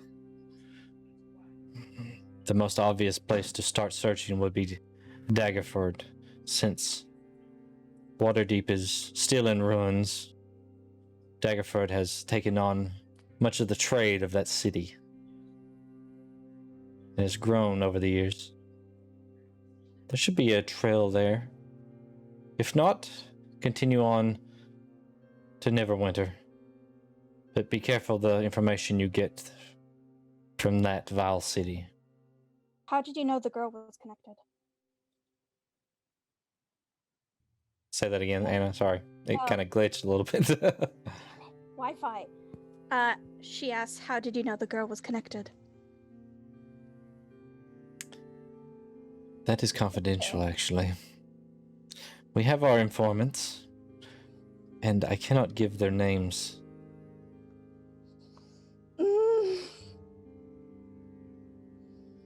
We cannot risk the information that we get. It has been accurate, if lacking at times. Obviously, someone doesn't want us to figure out what is going on. I'm sorry, You would- General. I don't think we got your name. My name is General Lucia. Maybe we did get that, and I just wasn't listening. I got it. Siltor's Yeah, got only it, but Siltor's nobody got else it. heard it. Yeah. So. Yeah. And as far as you know, Siltor hasn't told anybody anything at this point. So Yeah, he was Well- just making flowers. yeah, that's it. Yeah. General, She looks down. Yes. oh, I'm in the chair by the table. Oh, okay. Still, she has to look down. She is rather tall, so. What information do you have on the group that took the girl? The only information that we have is that they were low-level bandits, mercenaries, people of little effort to deal with. That's They why we don't thought. They don't have a particular group they associate with. They have a name? group. They have a group that has a code name amongst us, but we don't know their actual name. What's That the code code name name? is- That is something that we must not discuss either. Well, if we're gonna have to worry about snipers taking our heads off every time we try to do a mission, it may be beneficial to at least know the name in case we hear it in passing. Why would you hear it in passing? It is only internal to our forces.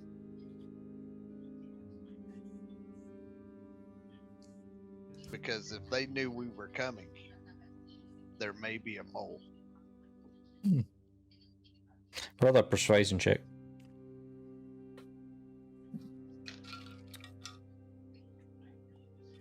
Persuasion. That is a 19. 19? It has crossed our mind that we have leaks as well. Very well. This group is known by the snake in the grass. It is, like I said, an internal name, and I doubt it will help you. I doubt anybody outside of our ranks would know it, besides you guys now. And you don't have any information on who may lead this group of any kind? No. You would know that everyone says we're all at peace now. That the city-states all cooperate. But behind JD closed starts laughing doors, at that. there's talks of war. There's always talks of war. At which point, he'll mention that he served. But like, I know that we're never at peace. So all I can say is be careful. Any one of our enemies could be behind this, or maybe a coalition of them.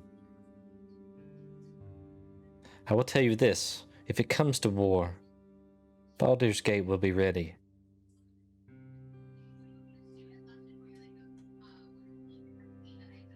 So your mission would be to find this general, bring him back alive preferably, or if nothing else, bring back information of where he is, and I will go get him myself. But sending a small party like yours, unknown, you may be able to get close enough if you get the right information. Close enough to grab him before he runs, or before someone hurts him. Whatever the case may be. If we go in there, they'll know we are coming.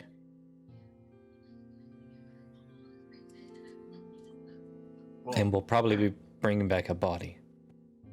Well, General, just in case there is a mole, I would recommend that nobody outside of this room knows where the hell we're going.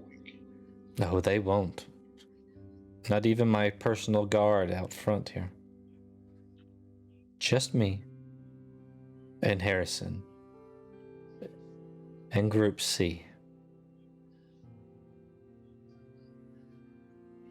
I mean, we didn't get to choose that name.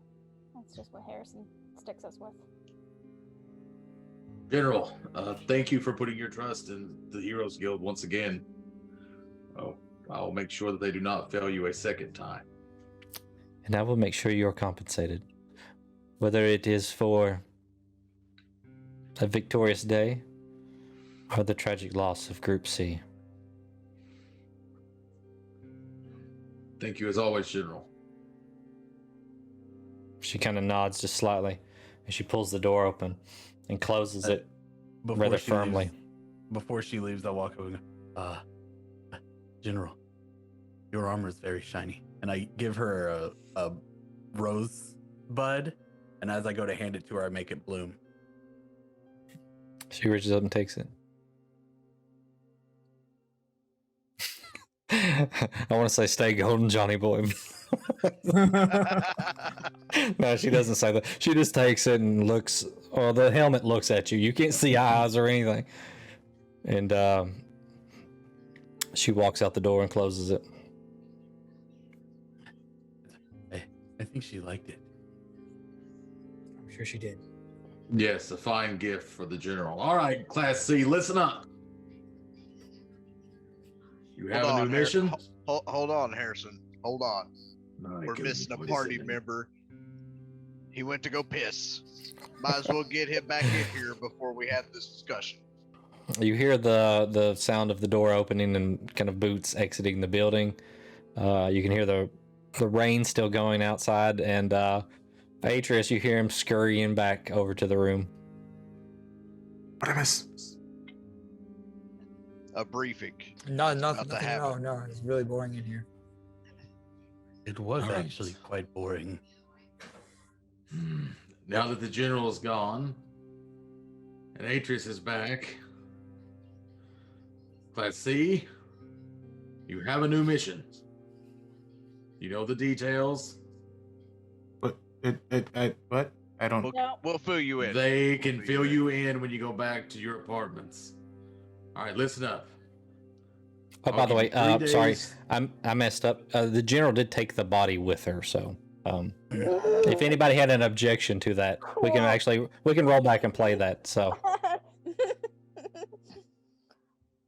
okay, Yeah. So let's roll back in time just slightly. Sorry. As she finished, and before Siltoris hands her the flower, she goes over and picks the body up. Excuse me. I know Yes. this is very highly confidential and all the like, but I'm also a confidential lady myself, and I'd like to know who might see the body other than yourself. That is confidential as well. But only those that I trust. Are you worried of someone you know finding out this? I'm worried about the city finding out about this, which means anyone. Unless you have dragged this body all around town, I guarantee that none of my men will be talking about this. I mean, just mentioned a mole, but all right.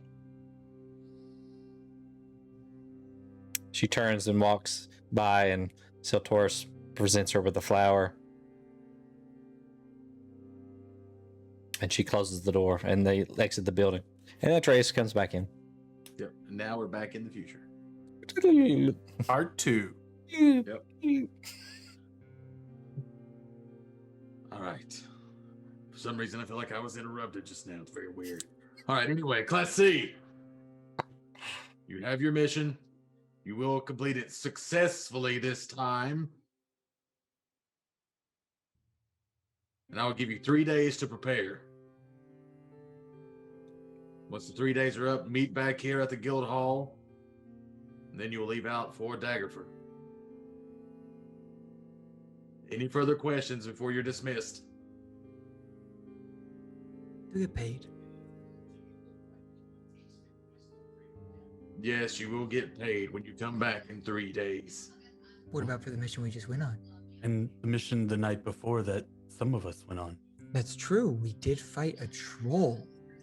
and a bunch of bandits there too. Mhm. The ones that fought the Terrifying. bandits, come by here tomorrow. Jenny will have your payment ready. But what about it? It's so much easier to prepare when you have the gold to prepare with. Just tell them to charge it to the guild hall, and anything that you buy will be coming out of your pay. But how much is our pay? My God, man! Look at this. Everyone show back up here tomorrow, and you'll get it paid. Jesus, you know payday isn't until 3 days from now. In 3 days, we have to leave. That gives us no time to prepare. That's why I said come here tomorrow, then, and we'll pay you in advance. We appreciate I the shouldn't pay you at flexibility. all since you failed. You just said to bring the body back. I don't think you said Technically. alive. Did we fail Harrison? Or did we get set up by whatever potential mole could have been in the general's confidants? That's right. Mole? We got shot at. Did we fail or did the That- city fail us, Harrison? That's Did the something city we. fail us? Yeah, unless it's in character, I don't think that's something we can answer right now. Pretty sure you failed the city. So there's that. Hmm. So Hey. I should put on my green robe tomorrow. I tell you That'd be what you nice should color do. for You us. should all leave now before I fire you. Right. Get out. would- Come back tomorrow. Ask Jeannie for your pay. I'll authorize it. Now go. Get out But of my fire- sight. But firing us would go against the general's order. Please leave before you're a party of 7 instead of 8. I grab Ooh. Harris's hand and I shake his hand on the way out and say, "Thank you, sir." Walk out the door. Oh, his hand is massive, by the way. I mean, it is I one of grab it those with two ones hands. that he could grab your head and probably squeeze it, you know? So, Awesome. Two hands. And a slight bow. I squat down and do the same. I just realized, Diz, I'm Hmm? 8'3". I probably don't fit in these buildings very well. this building you do, and the stables for sure you did. Yeah, we actually mentioned this. So, I mean, Like this the- whole time. this is a rather large building with high ceilings, and so it's you're fine in here. The apartment was like- specifically, picked for. I think there's like 4 or 5 of you, at least 7 foot or taller. So, yep. Okay, we will take a quick break, and then we'll pick up with you guys. Probably back at the apartment or wherever you might go from there. And then we'll go from there. So, all right. So we'll see you guys here in about like 5 minutes. So, Sweet. Sounds good. Blue.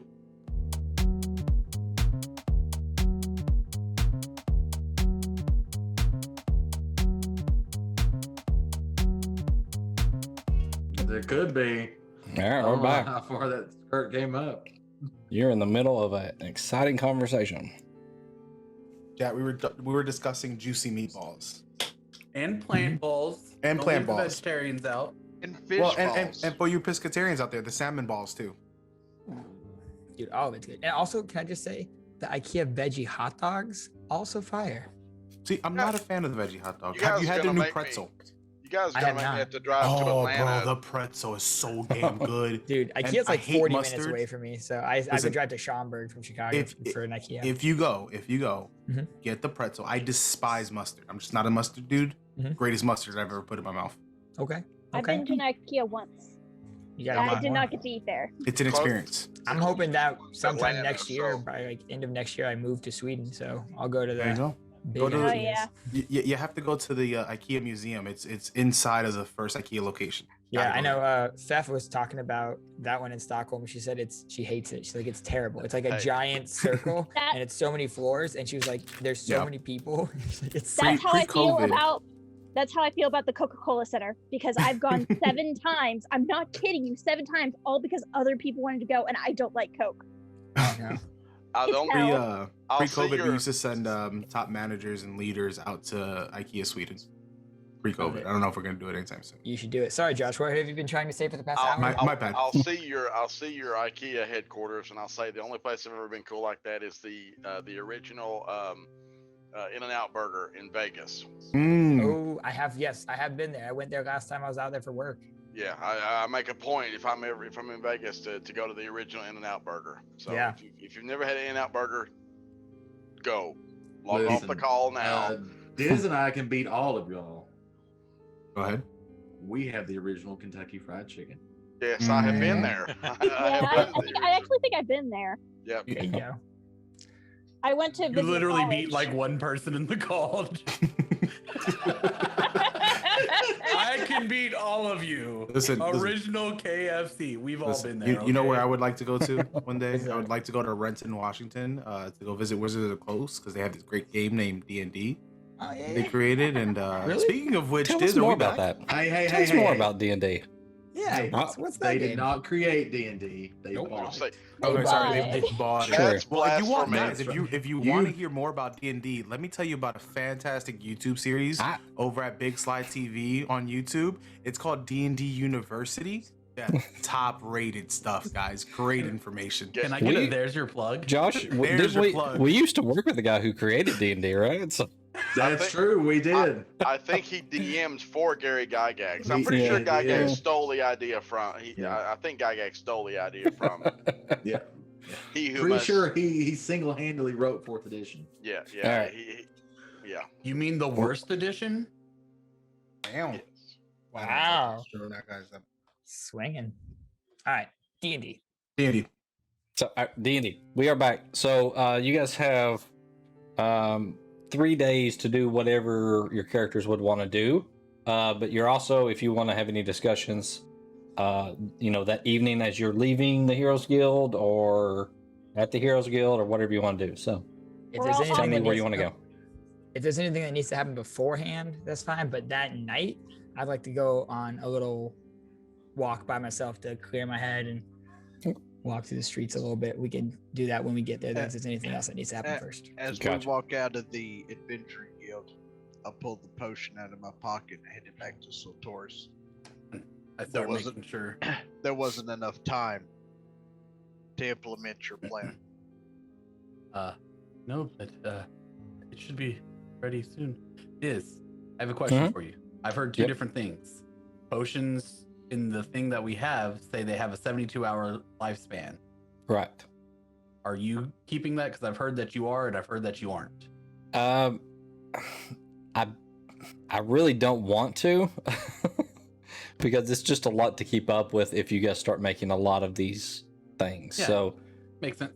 right now we'll just kind of, if it's been a while, I may roll to see if it's still good or not. We'll just kind of play it by ear. As we're walking back, because I'm a lot of things, but I'm not a thief. Exire, here's your flask.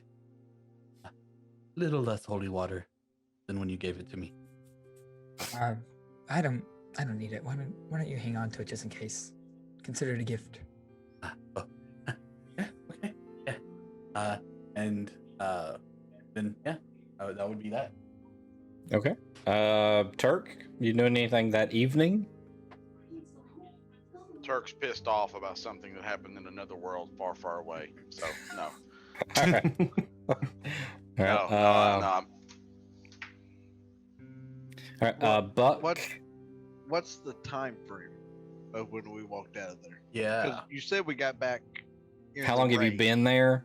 Well, no, I mean you said we got back in the rain, and Hmm? then the sun was coming through, and then the clouds covered. So what's the time frame when we walked out? Because we didn't show up to that scene or leave the town till after midnight. We haven't slept yet. Yeah, that's you all. haven't slept. It was midnight. It was closer to 1 a.m. when you left the town. You got to the site about 5 a.m. ish. You were actually in the site no more than probably like 30 to 45 minutes, really. And then came back out, and then you rolled back to town. You got back to town around 9 a.m. in that range. And then from there, you had a brief discussion at the stables. So you got back to the guild hall around close to 10-ish, between 9:30 and 10. And then you had a talk in there for, I'd say, a good 30, 45 minutes. So So we're Okay. probably Noonish. ranging toward a level of exhaustion by this point. I mean, we're You're getting to the point Pretty where tired. it's about lunchtime on the next day. You guys are getting a little out of your heads. Those of you that need sleep. Oh, that's right. There's a robot with us. 3 days from today. Like today is Oh, like- 1, tomorrow's 2. We show back up. Yeah, is it 2 nights? I think he means. I think he I- said It's a new 72 day. hours. I was gonna say, so Taurus, I think we show up tomorrow to get your pay Yeah. for what y'all did 2 nights Mm. ago, Mhm. or And then last we have night. I mean, 2 and then more we days have 2 more after. days after. Okay. So we have 2 sleeps, or 3 sleeps. JD, 3 sleeps, I believe. y'all want to go get lunch somewhere Yeah. and then like take a nap? yes. Yeah. Yeah, That I sounds could eat. wonderful. Yes. Let's find a place to go get lunch. Thank you, Sotoris. JD, What? are you going to go hunting or fishing during this time at all? Well, considering we haven't slept in over 24 hours, I probably won't go until after I get up. Not today. I mean, in our 3 days. Probably. If you could, just it could always use some like blood and animal parts and stuff like that. Maybe some different kinds of fish. I'll keep that in mind as I'm butchering those animals. Thanks. At the mention of blood by Siltoris, Exile's nostrils flare just a little bit, almost imperceptibly. Just Have super perception. All right, going down the I list. I just caught a whiff of you. Atreus, are you doing anything? I'm You going I'm with them? grubbing. Yeah, I'm To, grubbing. all right, Proglin, Get grub. Going to. you going to? And Ari, I'm You go- grubbing. you going with them? Okay. All right. So you guys go, and I mean it's midday. I mean there's places that are open. Again, it's still raining. The rain slacked off a little bit, but it's still cloud covered. So it's a darker, gloomier day. You easily find a tavern and get some food. So unless you want to discuss anything, in the moment, we can kind of fast forward and you guys can tell me what you do over the course of the next few days and we can play out anything there. Now, I know, XR, you said you wanted to go kind of walk around. It is midday, but I want to wait till the next night that's available for me to go walk around. Gotcha. Okay. I just want to ask, like, if we go to like a restaurant, have we all like been to like a restaurant before? Is it like a normal restaurant that we go to? It's not like an Applebee's, no. I just want to go Nah, down it's to more the like a Ruby TGI Fridays. Tuesdays. Damn, we It's- got 2 different days. It's more like More your classic tavern, you go in, there's tables all over the place, I'm more asking along lines like, would we be regulars? Would we like eat together very often? That's up to you guys. Yeah, That's up I to you mean, guys. We've been together for a year, right? a year. Yeah. I would assume that we Okay. occasionally have. Yeah, I would Yeah. assume that we would. Yeah. Yeah. I wouldn't say we're Vin Diesel, but I mean, but we're definitely not John Cena. Like people can see us. Yeah. yeah, exactly. Yeah. All right. So I just wanted to make sure like the character like knew like what area we were going to and all that. Yeah, I mean, there's plenty of taverns in Baldur's Gate. If you're going nearby, it's probably a place that you've frequented, before. So, I do Question have is- a plan. do you guys want to play that out, or do you want to just fast forward? So, just let me know. I mean, no, I don't I think don't we're have gonna anything go else over to anything. say. Yeah, I don't. Unless somebody has something. I just said it because it was the right time of day. Yeah. I wanted to go after whatever this was to go see my family. Okay. Okay. All right. So, Knowing the backstory of me, Diz, I've Yep. already asked every tavern in town what Yeah. JD wants to know, so he doesn't address the barkeep again. And I'd ask Huck to go with me. Like at this point, like I kind of want like to have one person that like my family can like recognize at this point. All right. Yeah. I just want to go shopping before we leave. All right. Well, we can do Yeah. that, totally. I'll get in on that as well, in addition to my other thing. So, Ari, are you going there immediately? Like, you know, Or are you going She to probably sleep would- and then going like the next day or something like that? she would probably like ask to like stay the night there, like once she goes to like visit. Oh, okay. Okay. Yeah. All right. So, unless anybody else is doing anything immediately, Ari would be going over to her parents, and we could, if you want to play that out, we can. If you want to do that, you know, off screen, we can do that then. Whatever you prefer. Whatever you want. Don't matter to me. It don't matter to me neither. Okay, then we'll do it live. Okay, so Ari, you make your way across town, Huck in tow, and you arrive at your parents' estate. You just let yourself in. I mean, the door's open in the front, and you see the butler come up to you and say, "Oh, Ari, yes. Sorry, I was just in there cleaning. Just totally soaked. Can I get you a towel?" I just like to go by the fireplace. Can I remember his name? Yeah, I have to find that. Hang on just 1 second. Of course, I have the butler's name. There's your parents' estate right here handy. Hi, It's just Andy. here. It's just here. Oh, yeah, he can be. His name is Andy then. Exactly. How did you know that? Of course you know that. Right this way. I will get you a change of clothes. Thank you. And does your friend need anything there? No. Very well. And he kind of half bows and exits the room, leaves you by the fire. I'd probably come in looking worse, so. Probably.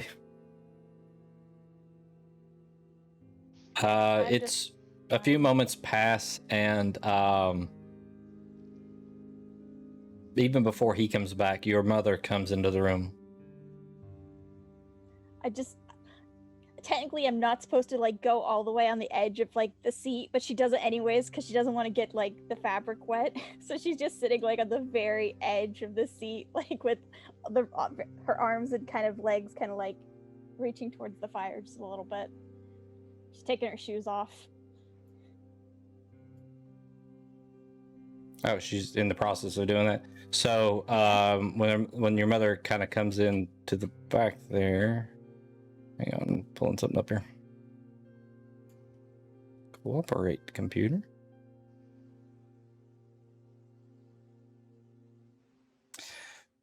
She stops at the door and sees you kind of facing the fire and says, she doesn't even really talk. She runs over behind you and kind of grabs you and hugs you from behind and says, "Ari, you're soaking wet." Yes. It's been a long night. I wanted to say hello. Where's Andy? Andy, get in here. He was getting clothes. Of course. He's become more trouble, if anything, lately. Catch him napping all the time. I mean, did you not remember Glycinda? Yeah, well, I guess he is better than that. Anyway, why are you soaking wet? Where's your coat?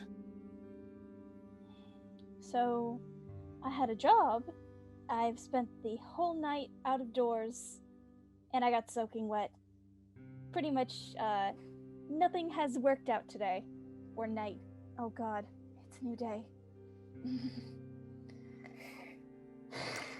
You know what I think of this job of yours. Yes, Mother. But isn't it nice to see me? It is good to see you well. And your friend Huck. here. Oh, yes, this is Huck. Do you remember I've been telling you I've been trying to work on some of my process? for the company? Yes. I'm Well, sure your Huck's father would love to meet him.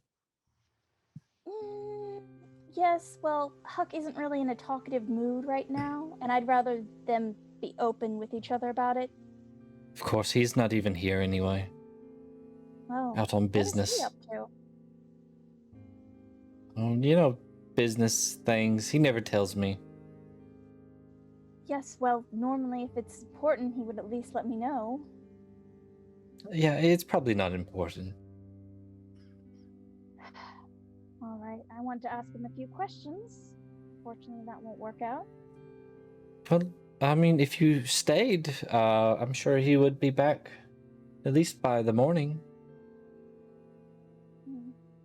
Well, I was planning on sleeping in the apartment or here, but I haven't seen you in at least a few weeks, is that correct? Yeah, I haven't even heard from you. Well, I thought that we were getting up in the ranks at, my regular day job. Unfortunately, that is not the case, so... Of As you course, can I tell by did the see soap you and at the everything. ball. You were beautiful as always, but you kind of showed up by yourself, and me and your father was on the sidelines over there, and we didn't want to interfere. I saw that you danced with a lot of charming young gentlemen. Gosh. Was the son of the Earl the one interested? Or did he just never get back? There has been a boy, Andy said, has stopped by earlier today, but I thought that was a little too aggressive, so I had him send him away. Since it was just last night. Oh, all right. Well, then the question is, did you get a good look at him, or did Andy? Because if this is the person I'm thinking of, then that's fine. If it's another person, then we might need to talk to whoever was related to them at the ball. Yeah, it was Andy, of course. All right, well, he will be coming back eventually, so I guess I could ask that from him. Anyways. Okay, well, let's get you out of his clothes and get some food. Yes, I did just eat, and she kind of like covers her mouth because it probably smells a little bit of sauerkraut. Okay, at that, you guys kind of go through some pleasantries and getting caught up since you haven't really talked in a little while. Since you guys are staying there for the evening, what's everybody else doing? I think we're probably headed back to the apartment to sleep. Yeah. Since we Sleep, haven't yeah. slept for going on Eat and 24 rest. hours. Yeah, eat and rest would be Turk's plan. Okay. Yep. You guys would rest, and then get your up sleep sometime schedule would be messed up a little bit. So you would be waking up later into the evening. So. I mean, if we're all going back to our place, I kind of want to get filled in on what I missed while I was out in the hallway dancing like I was peeing. Okay. We fill them in. Yeah, I was just saying, we Yeah, can you fill do. them in when we get back to the apartment in the common All right. area. Fill them up.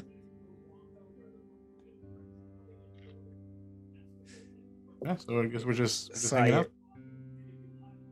So I mean, like we're going over the course of a couple of days here, So I know what Ari wants to do. So we'll do that. Is anybody else got something they want to play out, like Yeah, I want to play out shopping taking for that very walk. specific things, or okay, Xire's got the walk. I would like to go and then shopping shopping as well. with them. Okay. Because I didn't get to go just shopping to go last shopping. time. Yeah, but I I would want- like to wake up early every day and get a couple hours of foraging in, since I don't know Okay. when I'm gonna have time to just sit out and do it. I was gonna say, Okay. JD's got some things he needs to go gather outside of Baldur's Gate, and he's got one thing to buy shopping wise. Okay. The shopping stuff, unless you guys are going for very specific like magic items or something like that, we could do it We could do it off camera. Okay, so we'll play that out then. Yeah, I am as well. And then we've got Exire and the foraging stuff. We'll roll for off camera. That way we can just speed it along. That's fine. That's fine. Anybody else? Prugwin, going to see your family or anything? Or Yeah, I don't think he'd be doing anything special. okay. Turk. Anything? Maybe go shopping with them or something. Okay, so what would happen first is we'd have that evening. So Exire, I don't know if you're going out on your little stroll. Yes, sir. Okay. First evening. So it's supposed to be that evening when we wake up after that day. I'm gonna go out. I'm gonna wait till it's a little bit later. Maybe midnight, pushing a little bit past midnight.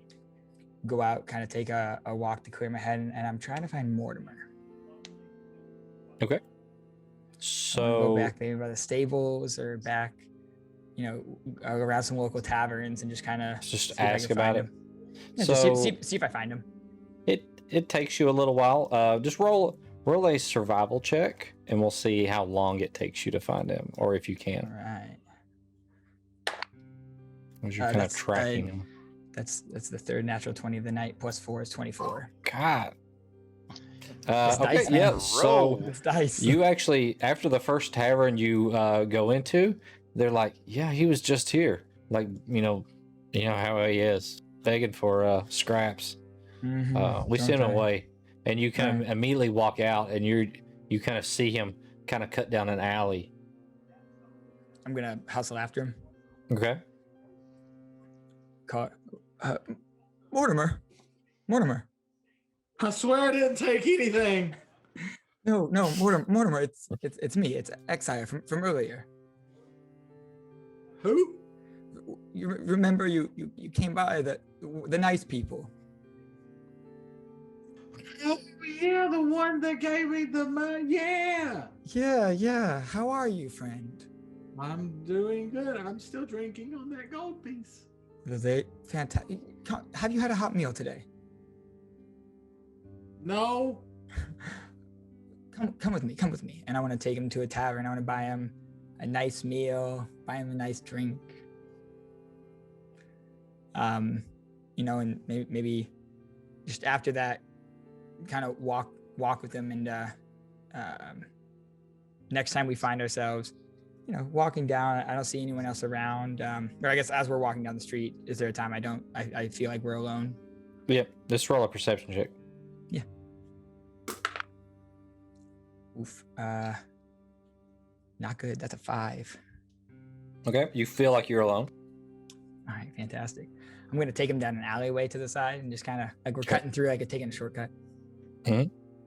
And I just want to say, I just wanted to thank you for your kind words earlier. Just about calling us, nice people when we're just really trying to look out for the citizens of the town. Not many people help out old Mortimer, so it's very nice. You've gave me drink, fed me, put something warm in my belly. I don't know what to do now.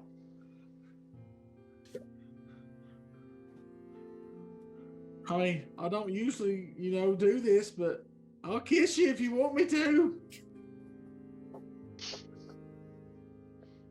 No, that's quite all right. Just Oh, good. I was worried.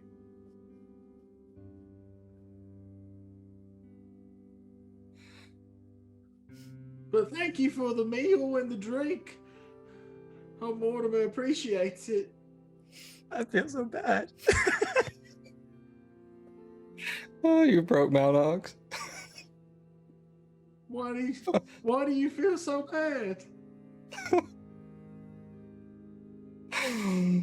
Just no need for the kiss. A hug will do, and I'll pull him in for a hug that's maybe a little bit too tight. Okay, a hug is good. And Mortimer's so happy you met your friend. You've been so nice. If there's anything I can ever do for you and your friends, you just let old Mortimer know.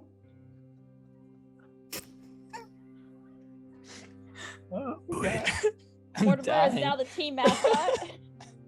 I'm dying. All right. As I pull him in for that hug, I'm crying right now.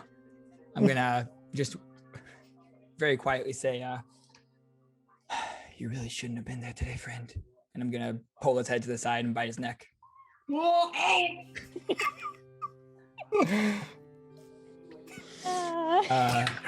man. And he takes 10 damage. Oh, 10 damage. He's unconscious. To the town drunk. Actually, does that reduce him to 0? It does reduce him to 0. He's not unconscious. He's a null now. He is a null. Oh. He is my mindless servant at the moment. Okay. I have to turn off my camera for this. I told you I feel so bad.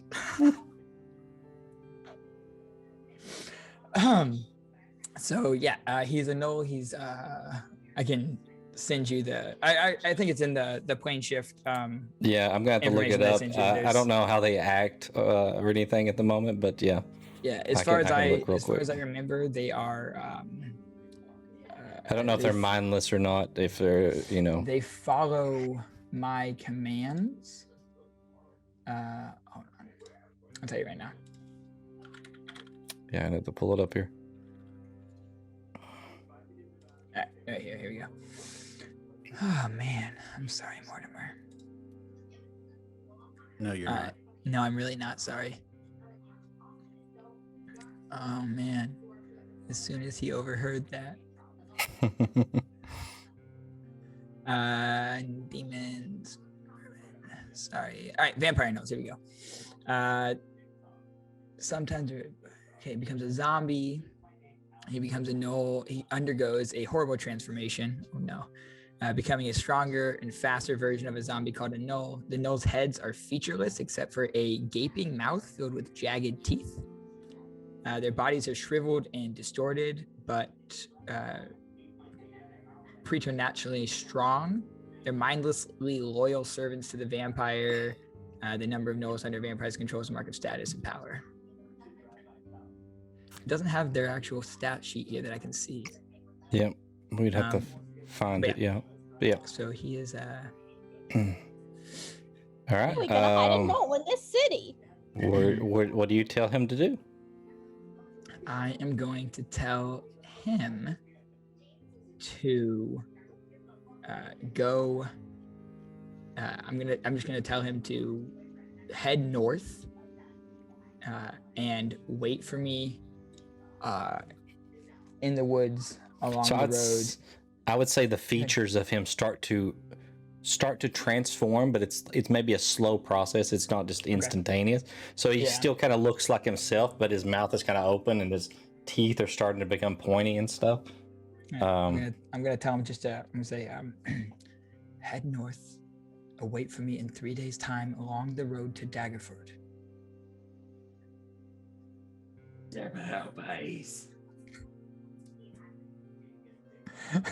And he just kind of staggers off. I feel so bad. When I said looking for null mascot, I did vampire? not mean this. Vampire null. What's that? Yep. If you go to the extras page, far right On D&D Beyond, Oh, okay. there's a thing called summoned, and you can look up null vampire if that's what you're looking for. Is it Null? For null, it's GNOLL. No, like null. Like it's Oh. like zero. Like null. No. Like nothing. Yeah, NULL. Nope, not there. Okay. Yeah. So it says a stronger, faster zombie. So I don't know what you want to make of that, DM, but I'll leave that up to you. So yeah. he's like a 28 days later zombie now? Yeah, basically he's a zombie that runs real fast, he's real strong, and he's waiting for us somewhere along the road. Cool. I don't know how we'll cross that bridge when we get to it. There's so many people, like if he hides, but like somebody like finds it, the heart attack. Oh. He's not gonna attack anyone. I mean, I told him he's just gonna stand there by the road and he's gonna wait for me to get there in 3 days. But that transformation over 3 days, though. Ooh. Oh yeah, he's gonna look Ooh. interesting when we find him. We'll see what happens. Yeah. the only other thing I want to do there is shopping. I'm gonna head back. Actually, no. Before we go, I want to draw my sword. Yep. And just kind of look down at it, and kind of speaking to myself. Want to whisper, "What now?"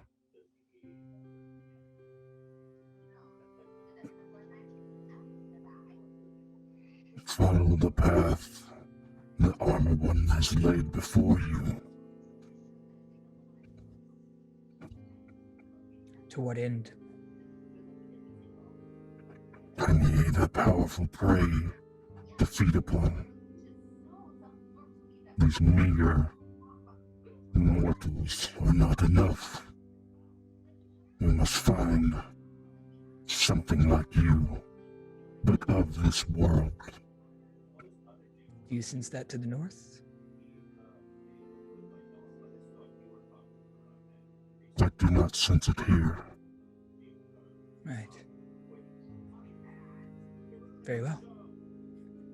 Sheath the sword, and before I run back out, I want to kind of look around and see if anyone saw me standing in an alleyway with my sword drawn, talking to myself. Make another perception check. That's better. It's a 14. 14. Yep.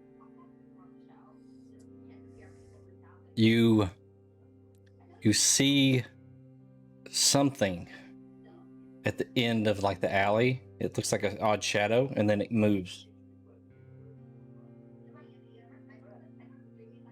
I will. It goes around the corner, it's gone while it's moving. So I'm sprinting after it. okay, you run to the end and look around the side. Roll another perception check. Which dice? Which dice? Oh, no, that's not as good. That's an 11. Yep, gone. Shit.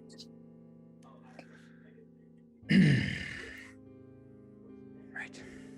I head back to the apartment. Okay. All right, so following day, you guys are still like a little groggy. And we'll go ahead and I guess do the shopping thing real quick. So who all's going shopping? Before we go shopping, Exile. we would go get our money because this. Yep, is the you would morning go we're get your supposed to money. Do that. Hey. I know. So you who's swing gonna by be the guild, Group treasurer this campaign. and Too stupid. Your character, maybe, but not you, IRL. each of you that went to the farm that evening, you get 50 gold pieces each. All right. And then everyone else, I know not everybody's there, but everyone else gets 200 gold pieces for the mission that kind of went sideways. Excellent. Do you remember how much we kind of started with? I know you told me. 70. But I didn't right now. 7,800. 7,800. So if you want to purchase anything that's like very generalized, we can kind of do that, off camera or whatever. But anything you want to purchase, like magic item wise or something like that, we can play that out if you want to negotiate or anything. I want to go magic item shopping. I would like to do that as well. So Alright. would JD.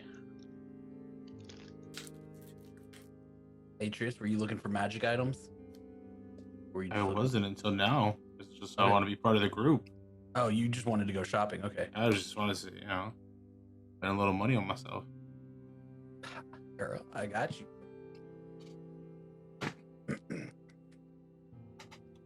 All right. The only interacting my character wants to participate in his questions. Say that again. Sorry. Oh, it was a joke. The only Oh, currency sorry. my character wants to participate in is questions. Oh. Information. All right. So there is, as always, Goodfellas. That's Goodfellas with an I, not an E. All right. Good fellas. I was there when, not there, but I was like, At which point, oh, Buck is JD coming with us. says, Yes. hell no. We ain't going there. I just thought I'd dangle it out there. There is another shop called What's wrong with that ZNS. store? You guys do remember he said aloud that he threatened one of the shopkeepers he visited. What's wrong with that shop? I wasn't there. No, but Exire? in the conversation with the whole group. No, I know. I'm just asking him. Exile doesn't know anything. What's wrong with that shop, Exire? Yeah. Is they try to swindle you. I went in for a bag of holding. They said they had bag of holding, pants of holding, shirts of holding. Their whole mindset was set on the fucking fact that if it holds something, they sell it. To hell with that place. Let's go to the old man. You said ZNS? Yep. That sounds like a great store. Yeah, I want to go there. Okay. Yeah.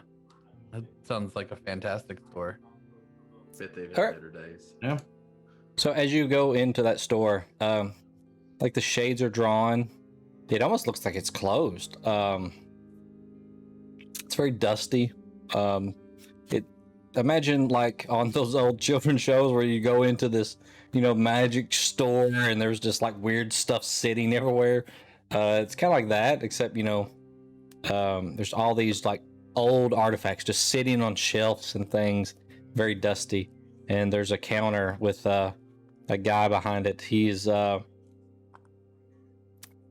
medium height, maybe like 5'10"ish, slender build. He's wearing this robe that kind of covers his body down to like his hands, like the knuckles on his hands, and the hood's kind of pulled down over where you can only see like the bottom part of his face. And there's like a goatee.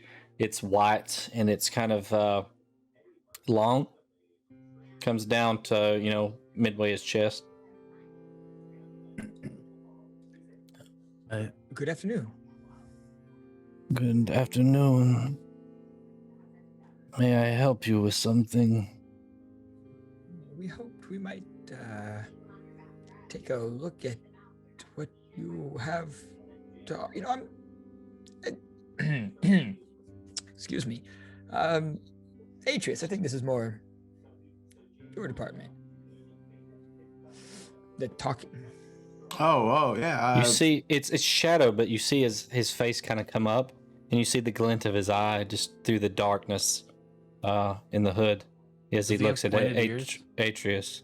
You can't tell. It's over his head, like it's well over his head. My friends and I, we're just out for a stroll and just trying to buy some of your wares. What do you have anything special today? It's not like you're trying to buy drugs, man. Yeah, As wares. Kachit has weird.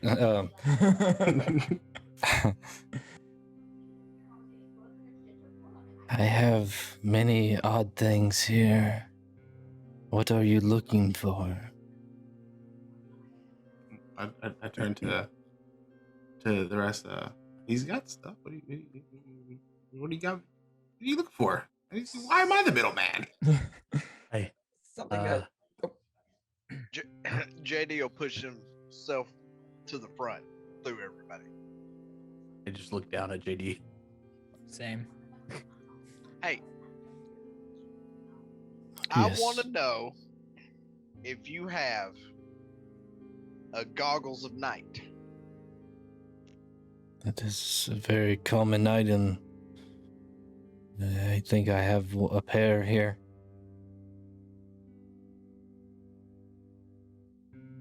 Are you prepared to pay for them?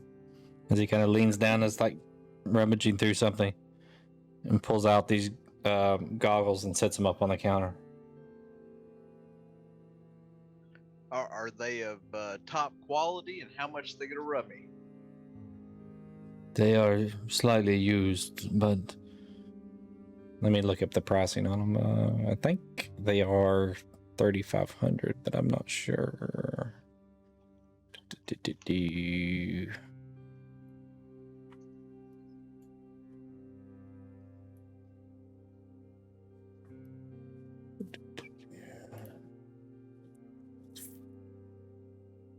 Where's my pricing?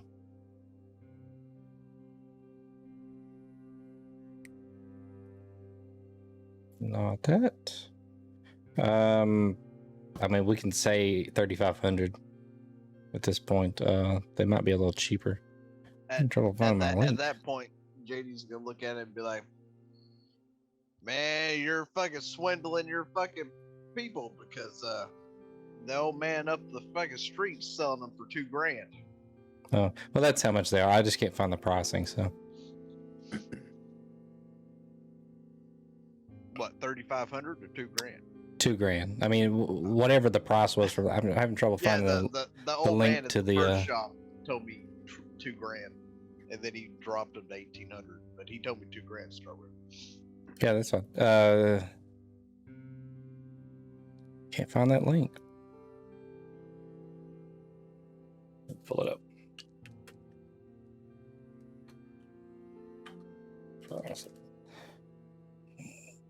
2,000 gold.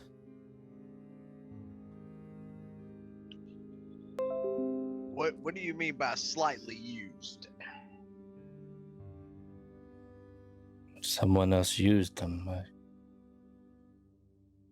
But is that not what that still means? Well, I didn't know if they were damaged in some way. You mind if I try them on and make sure they work?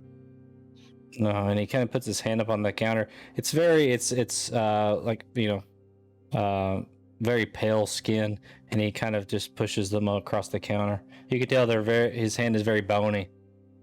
Here. As he pulls it back nice and slow. JD grabs them. As he turns back to Trace. What is your name? I am Atreus. You remind me of someone I knew a long time ago. Is he as handsome as I am? Perhaps. If memory serves.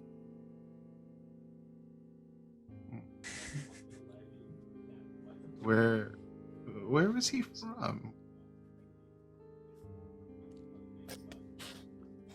I don't really remember. I don't know where he ended up either.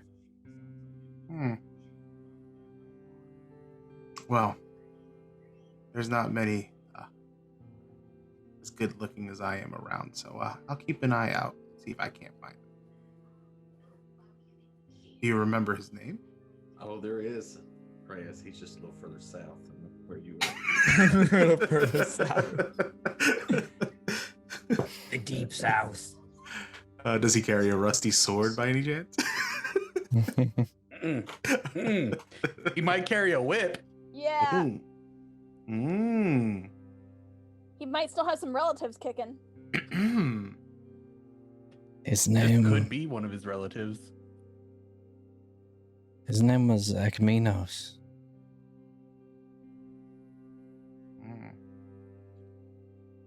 Yes, I've heard tales. Right? Have we're in the same universe, aren't we?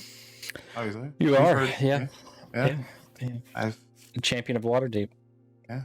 I've heard tales of Akminos. Somewhere in the distance, far, far away, you hear a ranger yell, "I told you he was a demon lord." Oh shit! That's right. That reminds me of something else. After we finish here, but I'm looking for something a little more fiery. Something I don't know, a little darker to shoot. You have a Hellfire crossbow by any chance? A Hellfire crossbow. I don't think I have one of those. As he's kind of looking around.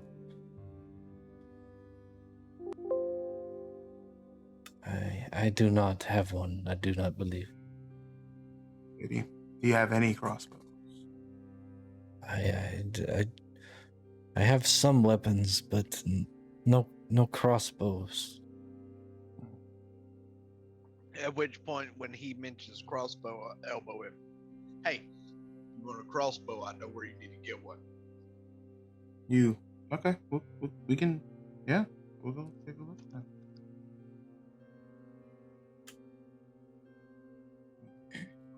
I kind of just let Taurus or whoever get in front of me, and I'm just kind of muttering Ekminos to myself.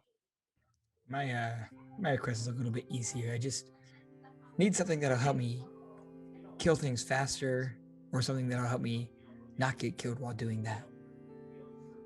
A very generalized request. You want something to protect you? I have a ring. Sets a ring upon the counter. This came from another tiefling I used to know. Well, what's it do? It makes you a little harder to hit. Keeps the dangerous things away. You still have to do most of the work, though. And how much will that set me back? Let me look.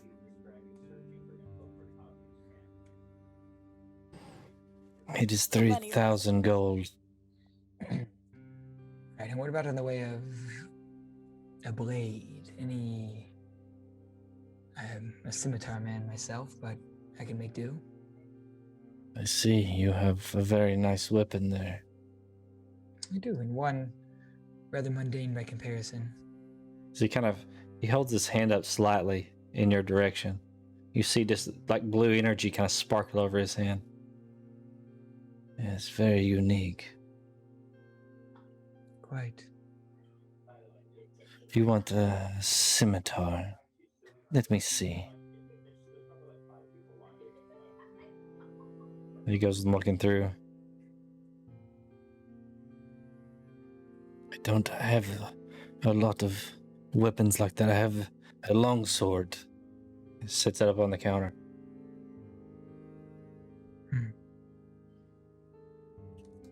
It is a nice weapon, but doesn't really fit my aesthetic. I'll take the ring. Would you do 2,500? Maybe. As he kind of looks over at Atreus and back at you. Roll a persuasion check.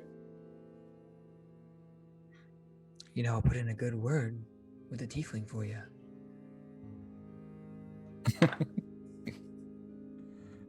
That's a persuasion 17.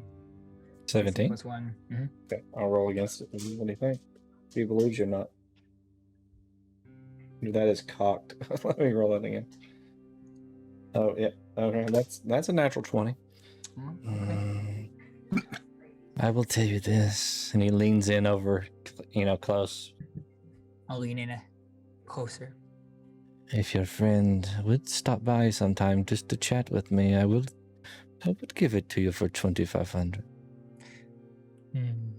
He's still alive. Give me just one moment here. I'll turn around to Atreus and just kind of pull him off to the side and say, listen, I don't know what his angle is, but he's going to knock 500 gold off the price. All you have to do is come in sometime for a chat. He's knocking 500 off. All you have to do is come and talk to him sometime. You give me half of that 500. I'll give you deal. Okay. All right. Give Atreus 250 and give the gentleman 2,500. He is not the gentleman. That is another campaign. Oh, I know who he is. Do not disrespect him like that. Is that just a +1 ring? I just want to say it's nice to see history repeat itself. I'm so scared, guys. I don't know what I'm doing. I'm so scared. Because I remember this exact same thing happening. This is episode 2 of our first campaign all over again. I'm so scared. Just the creepy old man is creepier and older. Yeah, except Ekminos was the lamb led to slaughter. It's like, All right. Well, that's all I need here. If what's this? What's this about an old man, JD? Oh, I'm sorry. So Taurus. I would like to look for something. Hi. Sir? My name is Yes. Siltaurus of the Platinum Stag. What's your name? My name is Zenfer.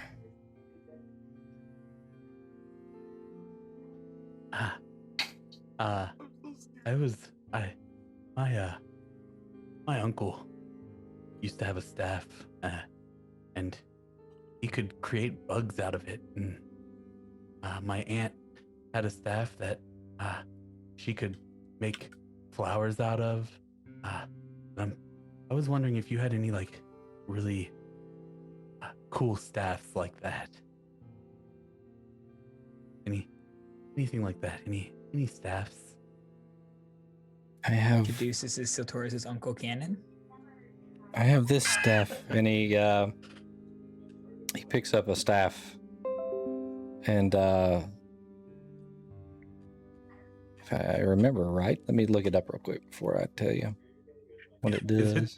Is it the staff of the Magi or whatever, staff of the mage that Acmino He just blows the wall out. Give me like the Listen. ultimate mage weapon at level 2. Yeah, if we see Staff of the Magi at level 2, then I think like the whole entire world collapses. I'm gonna tell you right now, you guys aren't getting that staff. Agminos has it with him in hell. No, he does not. Oh no, it was left up there. He gave it to Siloran in the Church of Acminos. He picks up the staff, and he kind of shakes it just a slight bit, and the top of the staff becomes like a snake head. Oh, And he shakes it again, and it becomes solid again. that's really cool. Does the whole thing become a snake, or just like the tip? Is it like a just the tip kind of thing? All you need is a tip, baby. Or I I didn't intend for it to come It's out just- like that until yeah. afterwards. Might be careful It's- saying that in it's this shop just- there, Atreus. It's just the end of the staff. So, does it do anything special in like combat, or is it just like a cool, like theater trick, like staff, snake? It can cause poison damage to your enemy. Oh, that's pretty cool. How much is it? 2,000 gold. Oh, yeah, I'll take it. I think. All right. I have a question though. Mhm. Does he have a name? The staff? Well, the snake. No, you could name it if you would like. Okay. Yeah. Yeah. We'll find a name for it. And I'll look at Exire and go, we'll come up with a good one. Yeah. And I give him the 2,000 gold. At which point, since everybody else is done, JD wants to look at Xanfer and go, Xanfer, was it? Yes. So, since these are used, how about we go 1,800 on these goggles?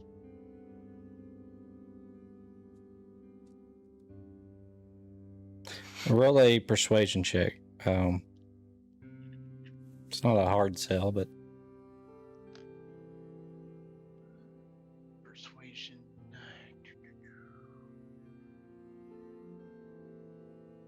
16. 16. I'll roll against it. While he's doing that, I'm just gonna lean over to Siltaurus and say, when someone tells you a price, you can tell them a lower price that you'd rather pay. You don't just have to take them at their word. Why would I do that? If that's what they're selling it for, why would I pay less? We'll talk later. I could take 1,800 for it. JD will pull 1,800 out and put it on the table or the counter. 1, 2, 3, 4.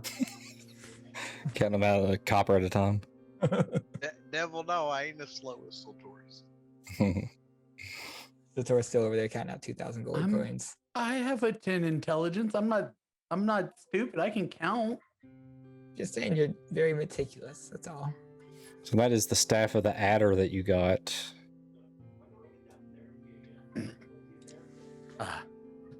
Jennifer, I have a question for you. Yes, go ahead. The sign outside. It said Z and S. Yes. I get the Z, your Zenfer. What's the S? It's another old friend. Metagaming. We started this long ago, and It all? he's gone now. So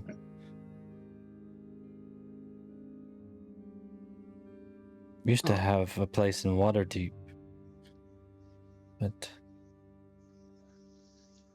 Waterdeep is no more.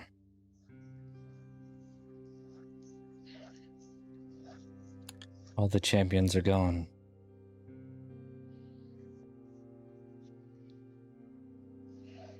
Oh.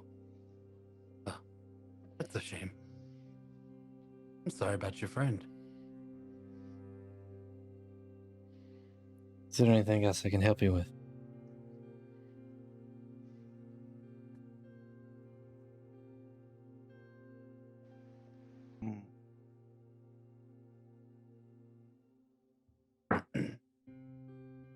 Anyone?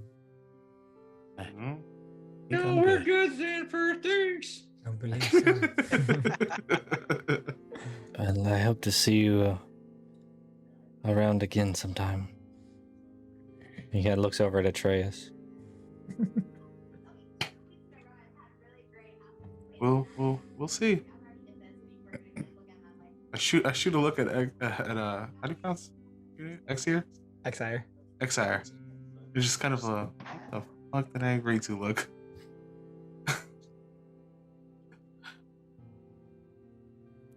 So as JD, you mentioned an old man. Oh yeah. Y'all want weapons? Come with me. I do indeed want a weapon. All right. Yeah, let's do it. all right, We since are we're gonna go to Old Man Jork. Yeah, since we're running close we to can do that time, later. we'll as you guys we'll handle the rest of this stuff next time. Give me time to prepare for Ari's conversation as well. So get myself in the right headspace. We're going to 3 in the morning. You didn't say that. I'm I calling did say out that. specifically. I do have other obligations though, so I have to go help with some other stuff. So but as you guys are walking out of the shop, who's the last one to leave? I'll be the last one to leave. Atreus. Okay. Atreus, as you go to leave, you look back as he takes his hood off and you see this white hair who comes down to about his shoulders, and you see these ears sticking up through the hair. As you're kind of closing the door, as he's walking back into the back of the store.